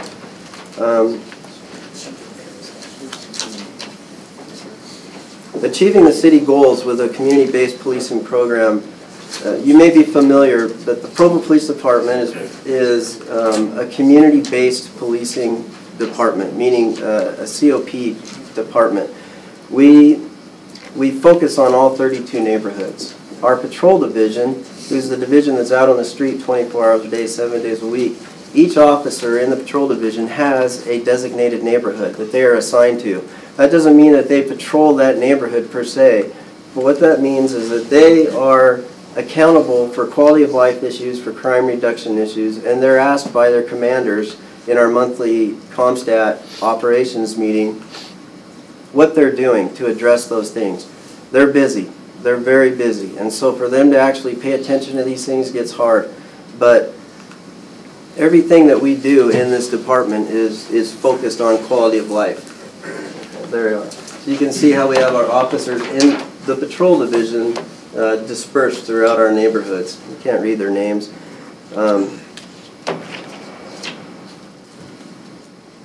The next slide, our top 5 crime statistics. I'm very pleased to present this, and it's a great opportunity for me to really brag about the outstanding work that the police department is doing. But our top 5 crimes: bike theft, burglary, criminal mischief, which is typically graffiti or damage to fences and things like that, vehicle burglary, and vehicle theft. Over the last 3 years, we've started to see a reduction in all of these areas. Primarily, I believe it is because of the way that we distribute our patrol officers through the city.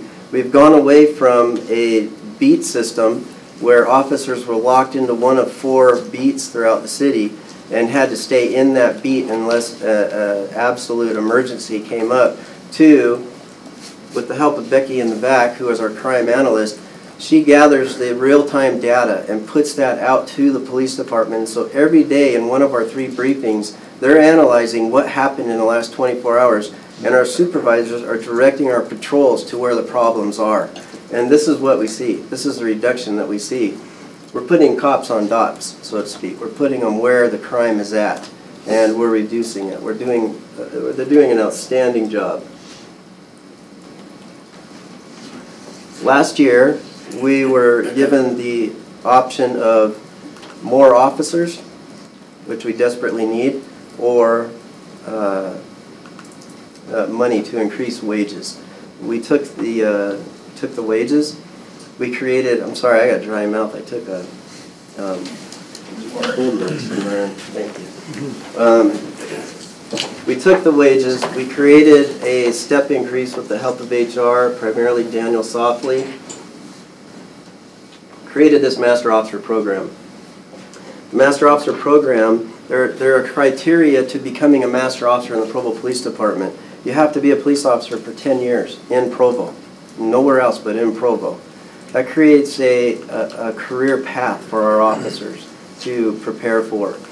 You have to be in good standing. You have to be an expert in a field. And then you have to write a college-level APA format paper that goes to a committee within the police department that is graded, sent back for corrections, revisions, and made to be a professional paper. And then finally, they have to give a professional presentation in front of the command staff about their expertise.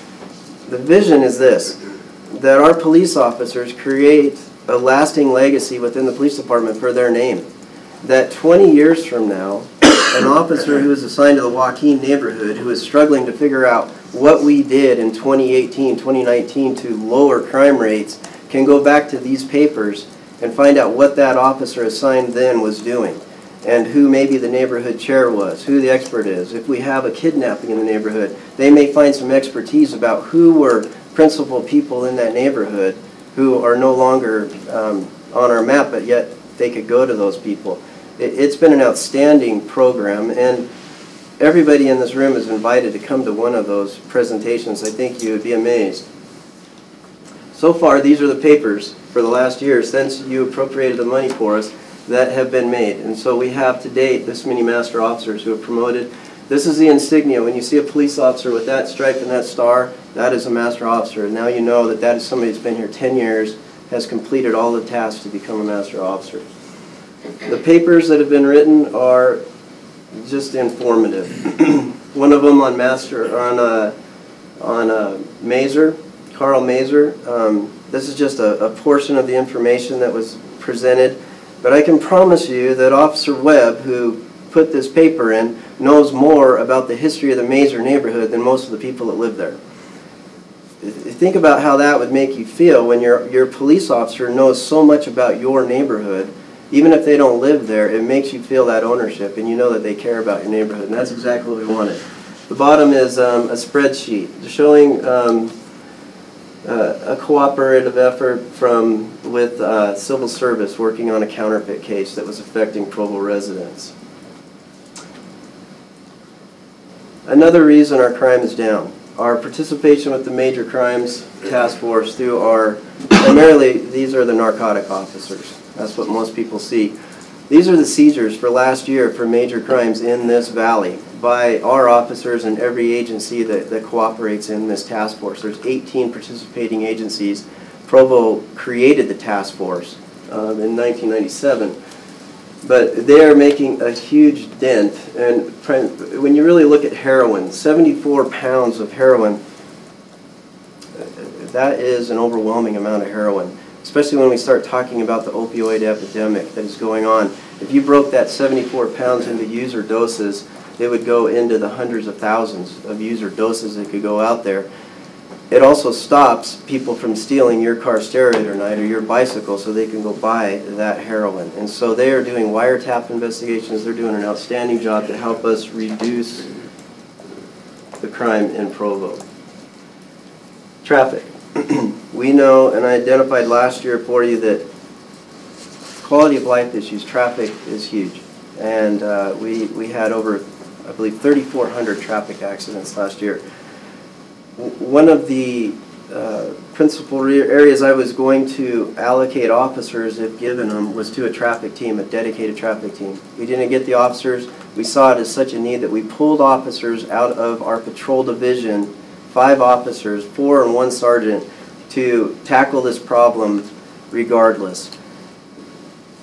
I'm extremely excited to show you this, that last year, when I came to you, we had 3391 accidents. This last year, taking those 5 out, we've reduced traffic accidents. They're targeting our main thoroughfares where our highest number of accidents are at. It's not a huge number, but remember, those officers also had to be available for 911 calls for services, domestic violences, everything else that were going on, because we couldn't completely dedicate them to this cause. But the numbers are here, the data is there, that if we are able to focus our efforts on our highest areas where crime is, where traffic accidents are, and we can educate the public through enforcement and education, we can reduce traffic accidents to our citizens.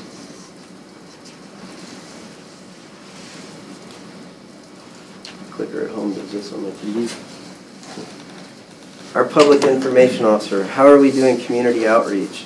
I don't know if you are social media people, but our social media outreach program is substantial. And our public information officers do an incredible job of not only responding to news requests, but also pushing out information. You may have seen on the far side what we do every Sunday night.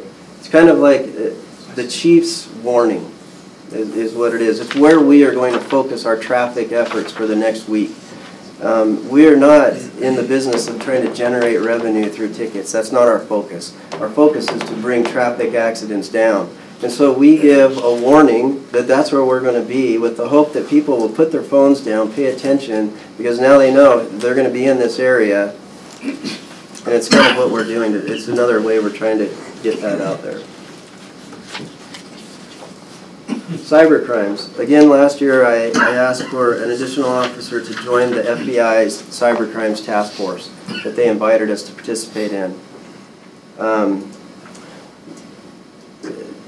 Despite not having the officer, we took the FBI up on this invitation to join. If asked where police work is going in the future, it's all cyber. And we have to be involved in the latest, greatest, and what's going on. And joining forces with the FBI was really a no-brainer. We had to do it. We took one of our detectives out of our detective division, sent them to the FBI, and already a lot of the stuff they're doing is ongoing investigations, but they've already impacted 2 substantial investigations affecting Provo residents into the hundreds of thousands of dollars. And so I'm optimistic about where that is going to continue to go. Another thing, helping with our crime reduction, our criminal investigation division. Last year, our CID division are our detectives who are responsible for fraud, robbery, homicide. 5 detectives, 1 sergeant, worked 518 cases. We filed cases on 3-year-old homicide from the west side of town that is now ready to go to court. Our SVU unit, which is sex crimes essentially, Special Victims Unit, 4 detectives, 1 sergeant, worked 471 cases. Those are exhausting cases, both emotionally and just time consuming for those detectives. We joined forces with ICAC. Every year we receive a $20,000 grant from ICAC, and it's the Internet Crimes Against Children program. It is sad to say that we are only able, because of manpower shortages, to participate in this occasionally, I will say, for the record. And what's really sad to me is that every time we participate in this, and this is when we pose online as the 12-year-old girl, they're hitting 1,000. And it's sad for me to say that, but it's true. We should be doing this every day. We should be involved in this every day. There are that many predators out there that these detectives, as soon as they start, are immediately engaged in conversations that with predators, period, and predators in our community. But we do what we can. We work as much as we can with that. Again, community outreach.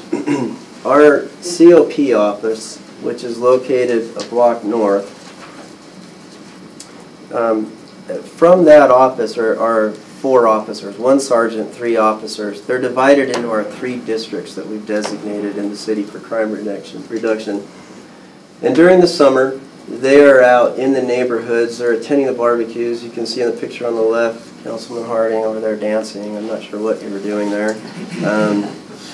But they're out, and you can see they're drawing pretty good crowds. And what they're talking about at these are mostly hide, lock, keep. How to prevent being a criminal. But we're doing a great job on crime reduction that way, by getting the citizens involved. Unfortunately, that unit is still spending a large majority of their time dealing with the homeless encampments in Provo, and they continue to grow. Last year, 73 camps were dismantled, and 403 homeless issues, problems were dealt with. Continues to grow. This is a 9 o'clock meeting that they have every Tuesday morning in that office. You're welcome to attend one. It's where they bring together community leaders, and together they partner at the table to tackle tough issues that we are dealing with, from housing to Wasatch Mental Health are there, and they're doing an outstanding job, all part of that crime reduction that we're seeing. Volunteers. We have the VIPS program in the police department. This is what a great group to volunteer their time. Last year, 2,500 hours were volunteered at a dollar rate, a savings to the city of over $62,000. And these fine people go out on shifts. They work when we're busy. They unlock cars. They help on traffic accidents with traffic control. They do all kinds of things. They do an outstanding job for the city. Very proud of them. Schools. Again, very proud of the job that our school resource officers do. As the mayor can tell you, those schools are little cities in and of themselves. And we are the only city in this valley who have officers in our junior highs. We're that committed to our schools. And they do an incredible job. They handle a lot of calls. They take care of a lot of problems before they become problems. Our high school officers are teaching criminal justice classes in the schools. And part of the general plan that you asked me to address is the DARE program and what we were doing. A couple of years ago, we went away from DARE and we took on the GREAT program, which is a gang resistance and education, and that's part of Provo School District took that on, and we took it on with them. And so when the general plan talks about DARE, it's great that we're doing now, but doing an outstanding job. Our canine program is strong. We have 4 dogs. 2 of them are apprehension drug dogs, and 2 of them are bomb sniffing dogs. And so you may have seen them 4th of July, events that we have where they canvass a neighborhood or an event, I'm sorry. We do have to replace one of our dogs. That is one of our known costs that will come up this year. Trigger is just at that age where he's going to have to be replaced. The expense to replace is approximately $10,000 to replace him, and I think it's very important that we do it in a city our size. Special events that our officers are involved in. 44 events that we cover as a police department. Marathon sporting events. Takes a lot of our time, a lot of effort, a lot of concentration. I have a lieutenant who oversees coordination of events from the police side. That lieutenant also runs a patrol shift, does a lot of other functions. He's busy, he does an outstanding job. Chief? Yes. Are you compensated for these events? Yes. Yes, we are. Recruitment. Nationally, Can I just follow-up question on that? So organizations will contract or whatever will pay to have the police come. Does that, the money that they spend, does that go into our general fund or does that go into the police departments? My understanding is it reimburses the overtime. Directly reimburses the officers for the time spent. Okay. We only bill for their actual hours, nothing else. So wear and tear on vehicles, anything like that, the city actually takes that on, but everything, the money goes directly to compensate the officers. And presumably, though, that takes them away, right? It's additional shifts and additional hours for the officers. we never leave the city short during an event. But yes, it does require all hands on deck sometimes, especially during the 4th of July. Yes. Generally, is that something that the officers are looking forward to so they can earn some overtime? Or is that something like, oh, I was assigned to this last month, why do I have to take the next one? I mean, is it something they look forward to or something that they dread? It's getting to be something they dread. The overtime is starting to overwhelm our officers because on a regular 10-hour shift, most officers can plan on 11 to 12-hour shift with paperwork. Our overtime is getting to be something they dread. And I know that because when we put out the call for overtime, it used to be that it was filled up immediately. Now it is going right up to the 11th hour sometimes. And for the 4th of July, that's a mandatory. If you hire on with Provo, you know you're going to be here for the 4th of July. We really do not want to get into the mandatory overtime call, but there's been a few times where we've been close to having to mandate people to come in and work those events. So the marathons typically are always the marathons can overwhelm us. We do receive help from outside agencies, though, that will sign up for those shifts as well. Highway Patrol is big. They'll sign up for a lot, and Orem PD. Recruitment and retention nationally is still down. Not many people are encouraging their children or grandchildren to become police officers. But in Provo, we have a city that is incredible. And we believe that in the Provo City Police Department, we have built a great career path for a police officer to come here, work in a city where they're valued, and really experience a lot of professional opportunities. So our recruitment team is strong, and they attend a lot of events. They put a lot of things out on social media, and we are doing everything we can to grab the very best to come work for the Provo Police Department.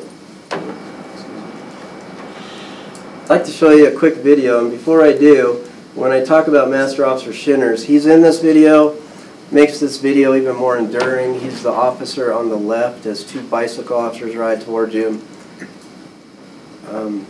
But this is something that, as a partnership with Channel 17 that we put together, and I felt like it was worth showing you. I want you to see what we're doing with recruitment. So, Becky, can you play that?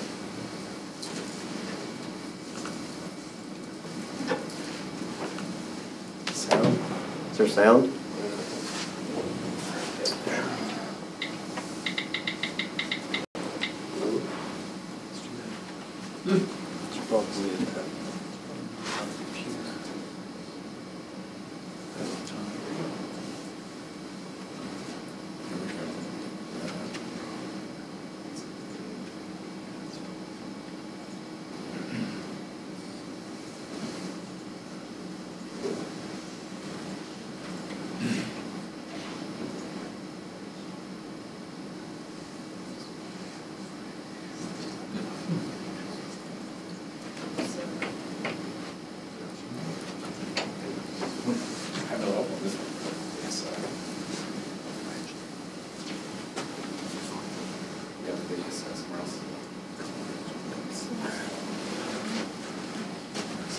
All right.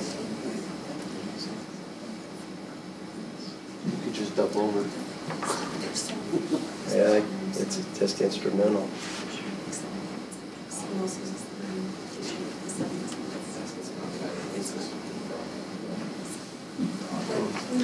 The focus of the video is not only to sell the police department, but to sell the city first.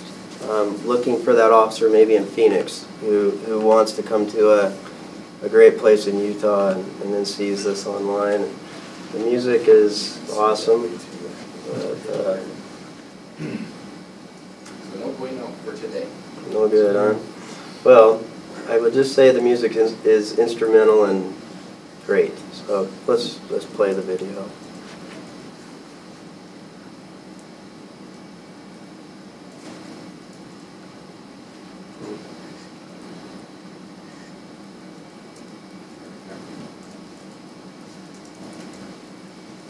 You should sing along with that.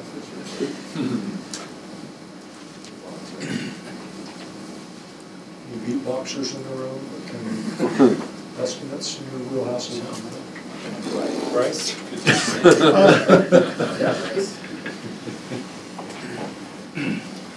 This is our, that's Officer Shinners.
The music really makes it. So,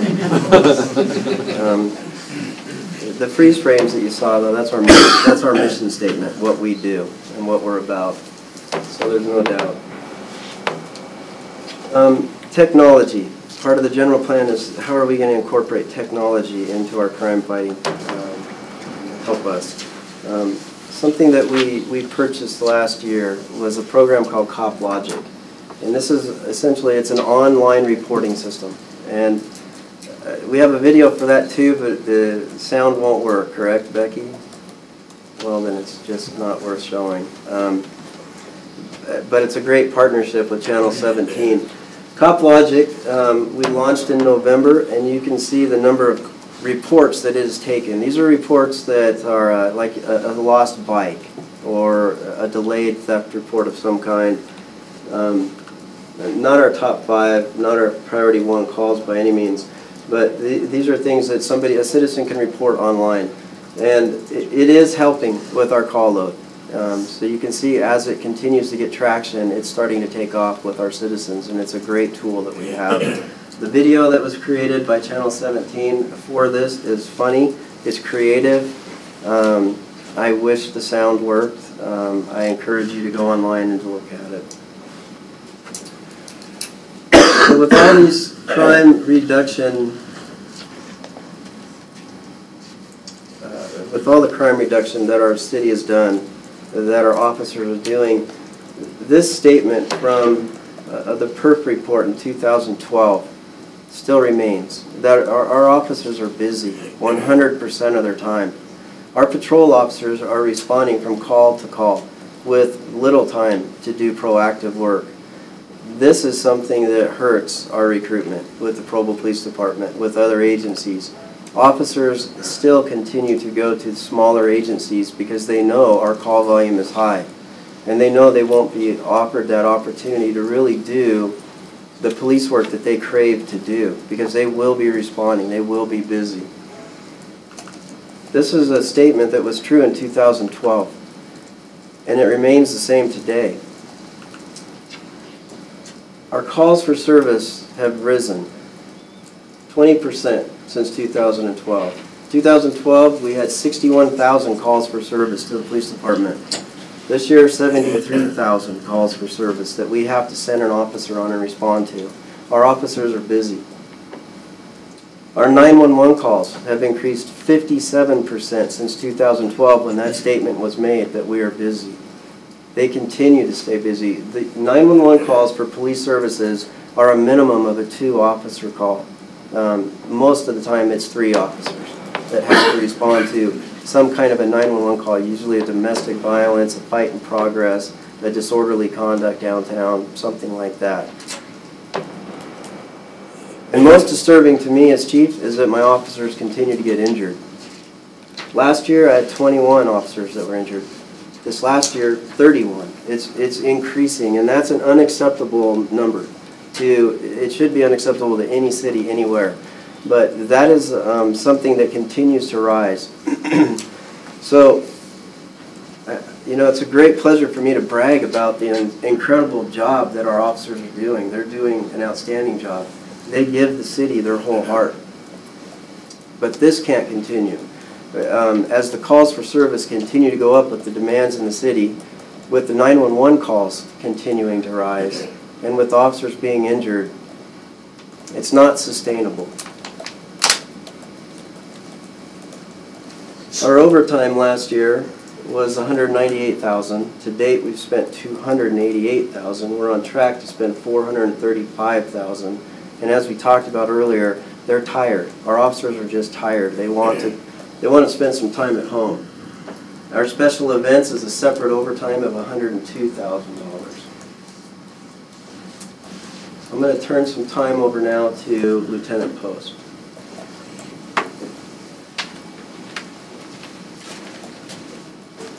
You have a meeting coming up at 5, is that correct? We'll go fast.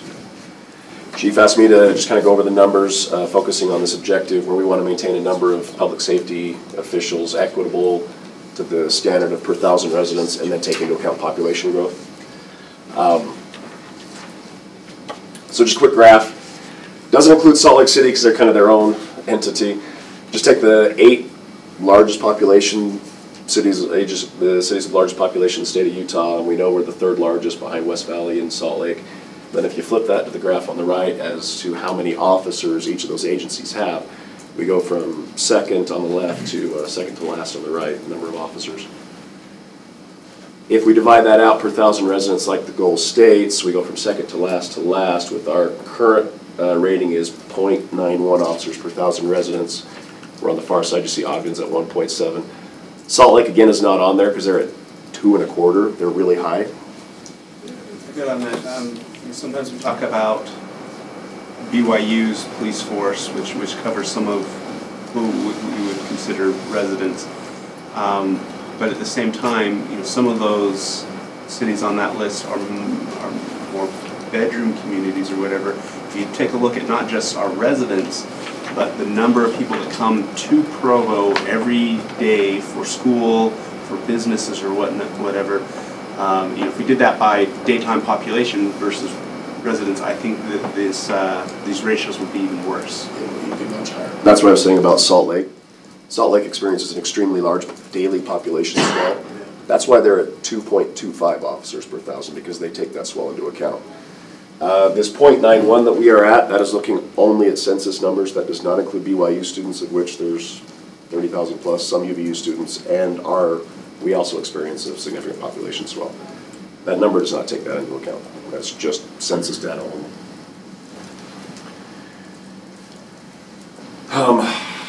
Nationally, and Fire Chief kind of touched on it, the officers per 1,000 is an imperfect measure, except when you're looking to it as a comparative measure.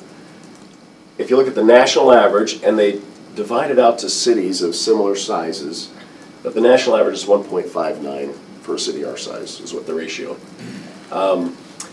I did a mean just of the Utah. I took Salt Lake out again because they are so high. I took us out because we were so low. Just to the 7 largest cities, what the average was. The Utah average comes out to 1.49. I think our communities are a little bit unique. We don't necessarily, I don't think this is an appropriate number for us. But even in Utah, seeing this is the average, which our current position is 0.91, which obviously we'd need a 50% increase to reach the Utah average, which would be 174 officers. Chief mentioned the perf report in 2012. That said, in 2012 we needed to be at 120 officers. As I said, the officers per thousand is an imperfect measure.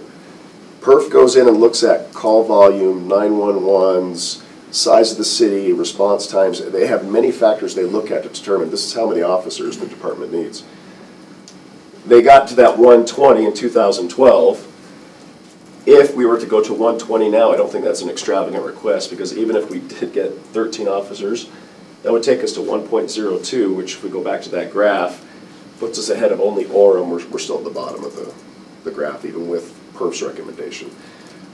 But then it's also important to note PERF was going off data from 2012, of which our call volumes increased 20% and our 911s increased 57%. So if we were to have them come back and reassess, undoubtedly that number would be a lot higher. I think this kind of shows we've been wise stewards of the funds we've been giving. In 2000, I hired on in 2000. In 2000, we had 100 sworn positions. We now have, fast forward almost 20 years later, we have 107 sworn positions. But our full-time employees in the police department was 175.23 in 2000. Now, and I took these numbers just before dispatch was taken out of our budget because I don't want to skew the numbers. We're now at 174.7. So that increase of 7 officers, we've gotten that, and we're appreciative of that, but it's usually come at the cost of we've identified civilian positions that we could be more efficient with. We're being as efficient with the dollars as we can and eliminating positions in order to get those officers. And very quickly to end, the last part of that goal states that we need to take into account population growth. If you're aware of the Gardner Policy Institute, the study they did at the direction of the governor and the legislature. Their prediction, and they did that because they wanted to be able to account for Utah growth in the planning of what we need to do. Their projections were that from 2015 to 2025, in Utah County, where the majority of the population growth is supposed to occur, we're supposed to get a 24% increase in that time period. If Provo's population grows at a rate commensurate with what the county is supposed to grow at, that means we're going to be looking at 143,000 residents in 2025, 6 years from now. Again, that's not including the daytime population as well. That's residents only. If we get to that rate and we want to just maintain our current 0.91 ratio, that means in 6 years we need to be at 131 officers to keep pace with population growth. And thank you for the decidedly positive notes. We'll turn time over to Captain Wolf. We will definitely be out of here by 5 o'clock. So we were asked to talk about some of the funding that we received last year and what we did with that funding. So rather than take the 3 additional officers and our budget analyst, we decided to raise the officer pay for all of our officers across the board in an attempt to try to retain those officers that we currently had. So in doing so, we created the Master Officer Program that Chief Ferguson talked about. So since that time, we've been able to retain more officers. And to this date, we've only lost 2 officers to other agencies. One to become another manager in another agency, and one because his family needed to move to southern Utah. So we haven't lost any officers locally. Where the year before, we were bleeding pretty bad, and we were losing officers. The Master Officers program has been very successful. There was a recent KSL program on KSL Radio, the Dave and Dujanovic show, where they have been fighting to change the retirement system for police officers. They went into officer pay, they talked about some of the problems that we've had, and they actually gave kudos to Provo for having the highest starting wage in the state for officers. So we're doing very well. And hopefully that rolls over with our lateral program that we rolled out this week. We also have seen an increase in our testing for new officers, which has been very, very difficult for us to do. In winter 2018 in December, we had 61 applicants for the positions, where in the summertime we only had 37. So we've seen an increase. Our lateral program rolled out last Friday in an attempt to hire officers from out of state and from other areas, and we've had 6 applicants since Monday, yesterday. So we're doing fairly well there. Last question. Sure. When you talk about the testing numbers, how many qualify once they do testing? After the written test, they go on to the physical fitness test, and we probably lose, what, 10–20%? 20% typically fail the physical portion. And then we go on to interviews. Summertime, we had 1 day of interviews. This year we had, or in the winter, we had 2 days, full days of interviews. And we were asked about budget reductions. So Lieutenant Post and I, we are fiscal conservatives. We question everything at the police department to the point that I think it irritates some people at times because we question spending. And we always look at ways that we can reduce spending or reduce the budget. So in this last year, we were asked by Chief Ferguson to look at ways that we can potentially find some funding for 1 additional officer. So in our records position, or in our records section, we had 2 full-time records positions come open. We filled those with part-time people, and then we did not fill the part-time positions. We did a work study and found that we didn't necessarily need those positions, and so we didn't fill those in hopes of having that funding for another officer's position. We also approached the school district, or met with the school district, and met with them about contributing more to our school resource officer program. Just prior to this year, they were contributing 1/2 of 2 officers. We have 5 officers in the schools, so they really weren't paying their fair share. Upon meeting with them, they decided that they would contribute 1/2 of each one of those officers, so we're receiving a little more than $300,000 for that, which would be another 2 additional officers, if not more, on that. So we were able to find more than the 1 officer that the chief asked us for. And then the 5% reduction in our budget, how would we accomplish that? 10 years ago, I was the chair over the budget reduction committee for our department when we were asked to reduce 5, 10, and 15%. It was fairly easy to do then. At the time, I found many honeypots, as I called them, in our operational section of our budget. And those honeypots were funds that weren't being spent. They were intentionally being returned so that carryover money could be used for employee bonuses at the end of the year. So we cut all of that. We were able to cut, I think, about 5%. We reduced some of our employees. The slide that Lieutenant Post showed you, we increased 0 employees since like 2000, and that's because we reduced back in 2009, and we've never gained those back. So if we were asked to reduce 5%, we would have to not only fill the 3 officer positions and just keep the funding that the school district has given us, but we would also not fill those 2 non-sworn officers, and we would have to find at least 2 full-time non-sworn positions that we could cut. We would also have to reduce our spending on training ammunition, training classes, and several other places. We have never gained any of the fat back, I guess you could say, from 2009, so there's nothing to cut. We're operating at very, very minimum. I can't remember the term that the fire chief used. It came in fast and it comes back slow, and that's kind of the way that our budget has been. I'll turn the time back over to Chief Ferguson.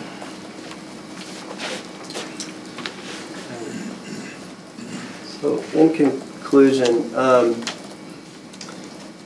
I hope this has been informative, and I hope this has given you an idea of what we're doing, what we're trying, how we're patrolling, the great job that our officers are doing, and where we're at, and what our concerns are, overwhelming concerns. I'm concerned about our officers' fatigue. I'm concerned about population growth and not being prepared for that. Transient issues, homeless problems continue to rise, and we are continually being asked to find solutions to that, and our solution to that is we are here to protect their civil liberties as well as anybody's, because being homeless is not a crime. Assaults and injuries to our officers, again, as I said, it's something that no chief can tolerate.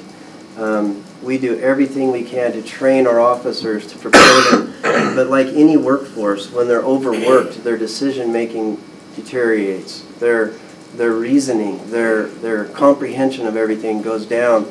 And in our world, that literally is life and death situations at times. And that's what's happening with this overwhelming overtime. With the great news of an airport expansion, what I see is need for more officers. To run an airport that size, right now we are signing up for overtime shifts to go to the airport when flights come in. With the expansion of the airport and more airlines and more flights, I foresee needing a dedicated team that knows airport security, not just picking up overtime shifts. They have to be professionals at what they do. They have to know that airport inside and out. And then the news of decertification of BYU Police Department has me concerned. Chief Autry and I are good friends. We communicate often, and yet I really do not know what to expect if we are asked to step in to BYU. I don't believe they have an overwhelming amount of crime, and yet, given what's happened recently at the U of U and everything else that can happen on a campus, we have to be indoctrinated in things like Title IX. We have to be ready for that. And so if that happens and we are asked to step in, we'll need more staff for that. My proposal and my recommendation to the council and the mayor is that we follow PERF's recommendation in 2012 and we get this police department to where it really should have been in 2012, and that is to 120 strong on our sworn officers. That would be an increase of 13 officers, and I know that's a substantial ask to the city. I'm proud of these two for taking on the charge at the beginning of the year to find us one. I'm grateful to the schools for coming back to the table. There's 2, but we need 13. We have to start a trajectory of building the strength of the police department to be prepared for 2025 and for everything else that the city is experiencing. And so that's kind of that's a wrap up. That's what I have for you today, and if you have any questions for me, I'd be happy to take them. Any questions? It's a very comprehensive presentation. Thank you for your time. All right.